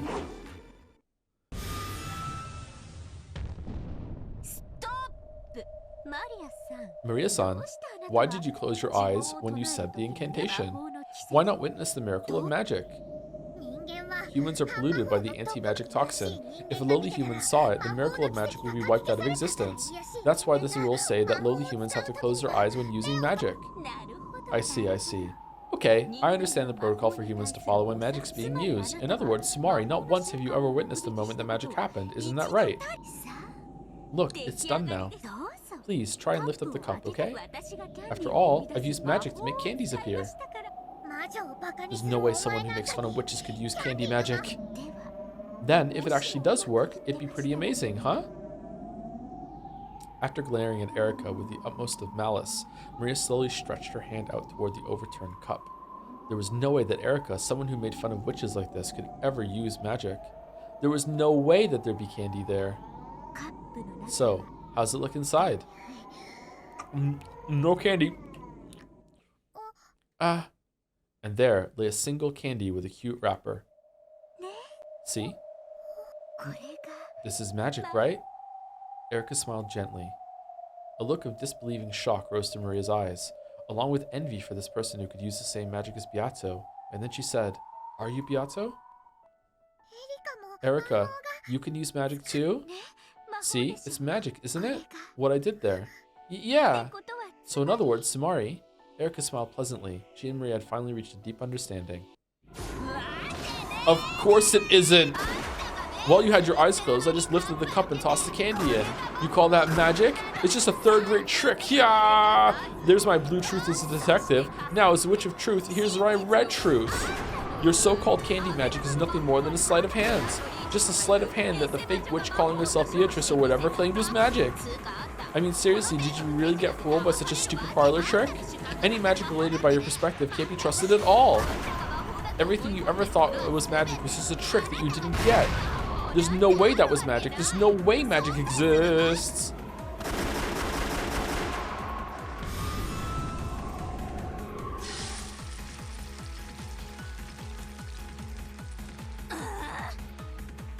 Yep, good stream, Joe. You sure showed him. Good job, huh? It might have been sleight of hand when you put the candy in this cup, but that doesn't prove that Beato's magic was also sleight. It's already been said in red. Shut the fuck up, Sakutaro. Uryu! However, you also can't prove that only magic could have done it. You rotten stuffed animal.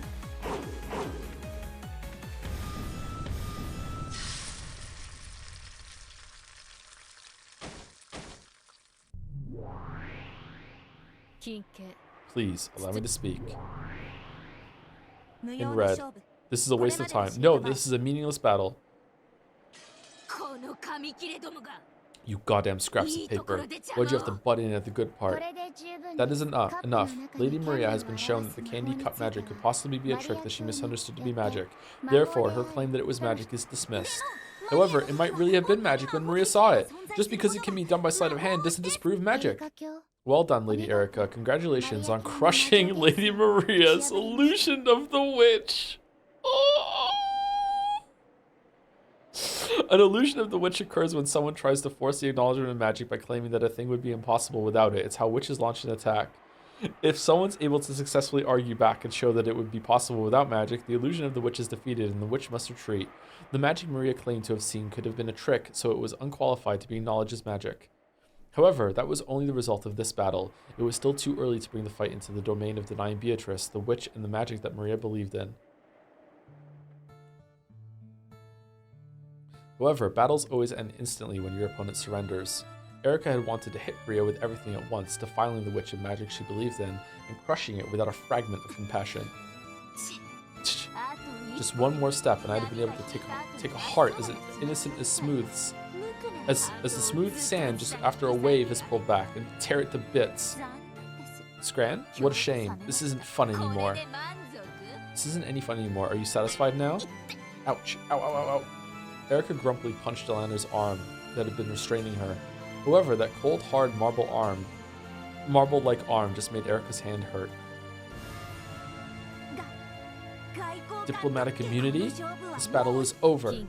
Allow me to speak. Diplomatic immunity accepted. The Senate will hear of this. Know that this fight is childish. Did you say something? She did not. Let us withdraw. Lady Maria is no enemy of yours, Lady Erica. There is no need to pay any attention to small fry such as this. Humph. You're right. How childish of me, tearing a kid's dreams apart. That's me looking at the bottom of the box of McDonald's fries. I'm really sorry, okay? I apologize for my momentary lack of elegance. Giggle, giggle. Let's go. Erica and the others turned their backs on Maria, who was still crouching down limply. However, as detectives in famous mysteries have always done in the past, Erica clapped her hands, stopped, and turned around. Oh, that's right. This is the level of reasoning possible by Furuto Erica. What do you think? What do you think? Simply by the existence of the overturned cup, this level of reasoning was possible for Furuto Erica. What do you think, everyone? Erica's merciless words gouged themselves into Maria's heart once more. Cackle, cackle, cackle, cackle, cackle. Erica left, leaving an evil laugh behind her. After bowing to Maria and Sakutaro, Delanor left too. Gertrude and Cornelia followed suit. After that, only Maria and Secretaro were left in the lonely golden land.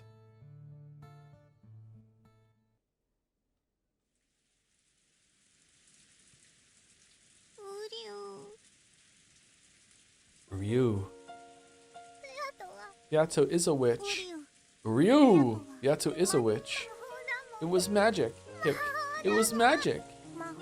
It was magic. Beato used magic to give you candy. You don't need to doubt that. Ryu! Please believe in Beato. You know that magic can't bear fruit unless you believe. Ooh. Wah! Surrounded by an ice-cold drizzle that had started falling at some point, Maria cried quietly. Trying to at least protect her from the rain, Secretaro used his large sleeves to cover Maria's head and stayed there by her side.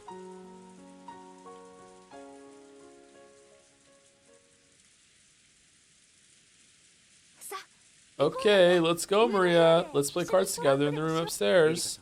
Erika-san, as an adult, I can't say I was very impressed by that conversation just now.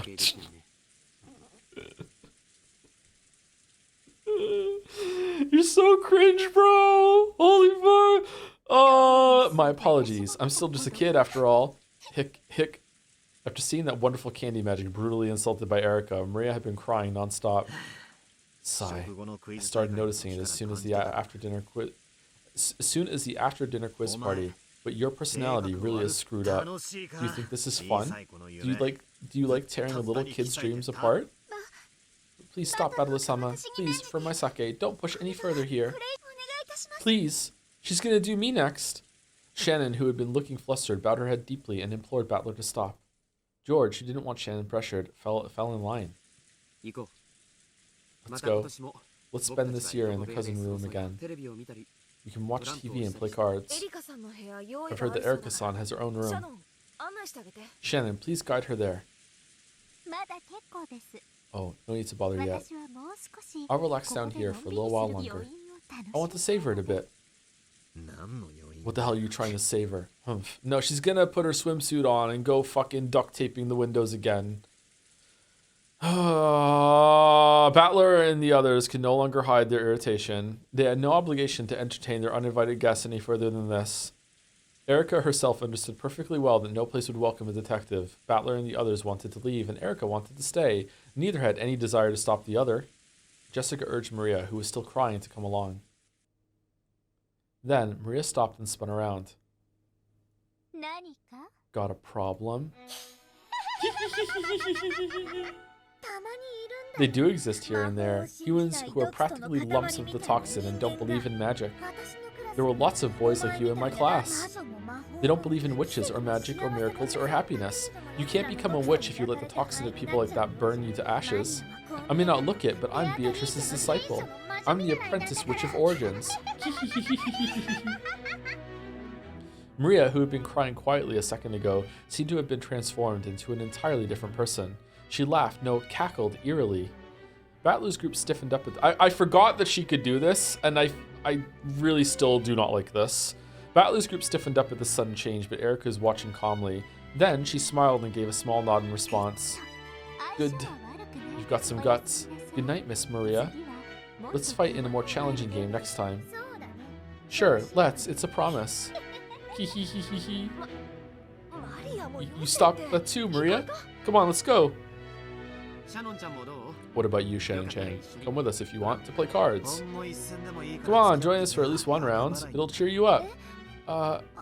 Then just for a bit. Shannon couldn't remain in this suffocating lounge any longer either. In part apologetic and in part trying to escape, she followed after Battler's group. After that, Erika was the only one left in the lounge. Still wearing a thin smile, she tapped the glass with her finger. There was a light chink, a surprisingly boring sound. Even so, Erika wore a thin smile as though pleased. Oh, sorry to keep you waiting. I was just in the bath. Oh, where is everyone? You just missed them. They went up to the second floor. I'm the one who called you here. I've heard that you know a lot about the story of Akujikishima and the tale of the Witch of the Forest. Yes, well, it is a trivial story, but I don't mind in the slightest if it's trivial. Would you like a drink to follow your bath? Even I like to be helpful every now and then. Erica stood up, opened the refrigerator behind the counter, and put ice into the ice pail.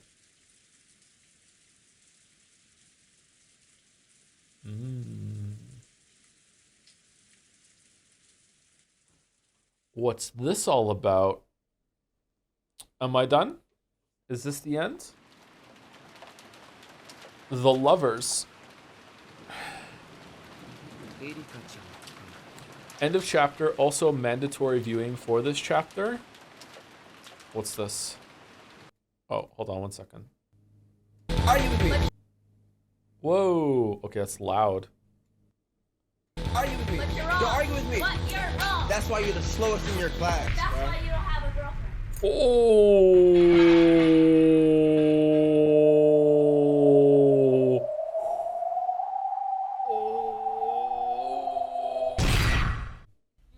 I'm about to end your whole career. You know Santa Claus is real, right? What? Right. What? Exactly. Why would you say that? No, because she had it coming. Why would you She had it coming. No, don't call mom now.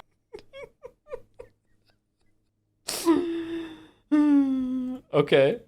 Wow. Wow. Damn.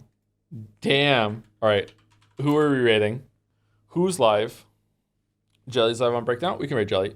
Jelly, can you link me Jelly's name? Because it's changed, I think, twice. No, has it? Only once?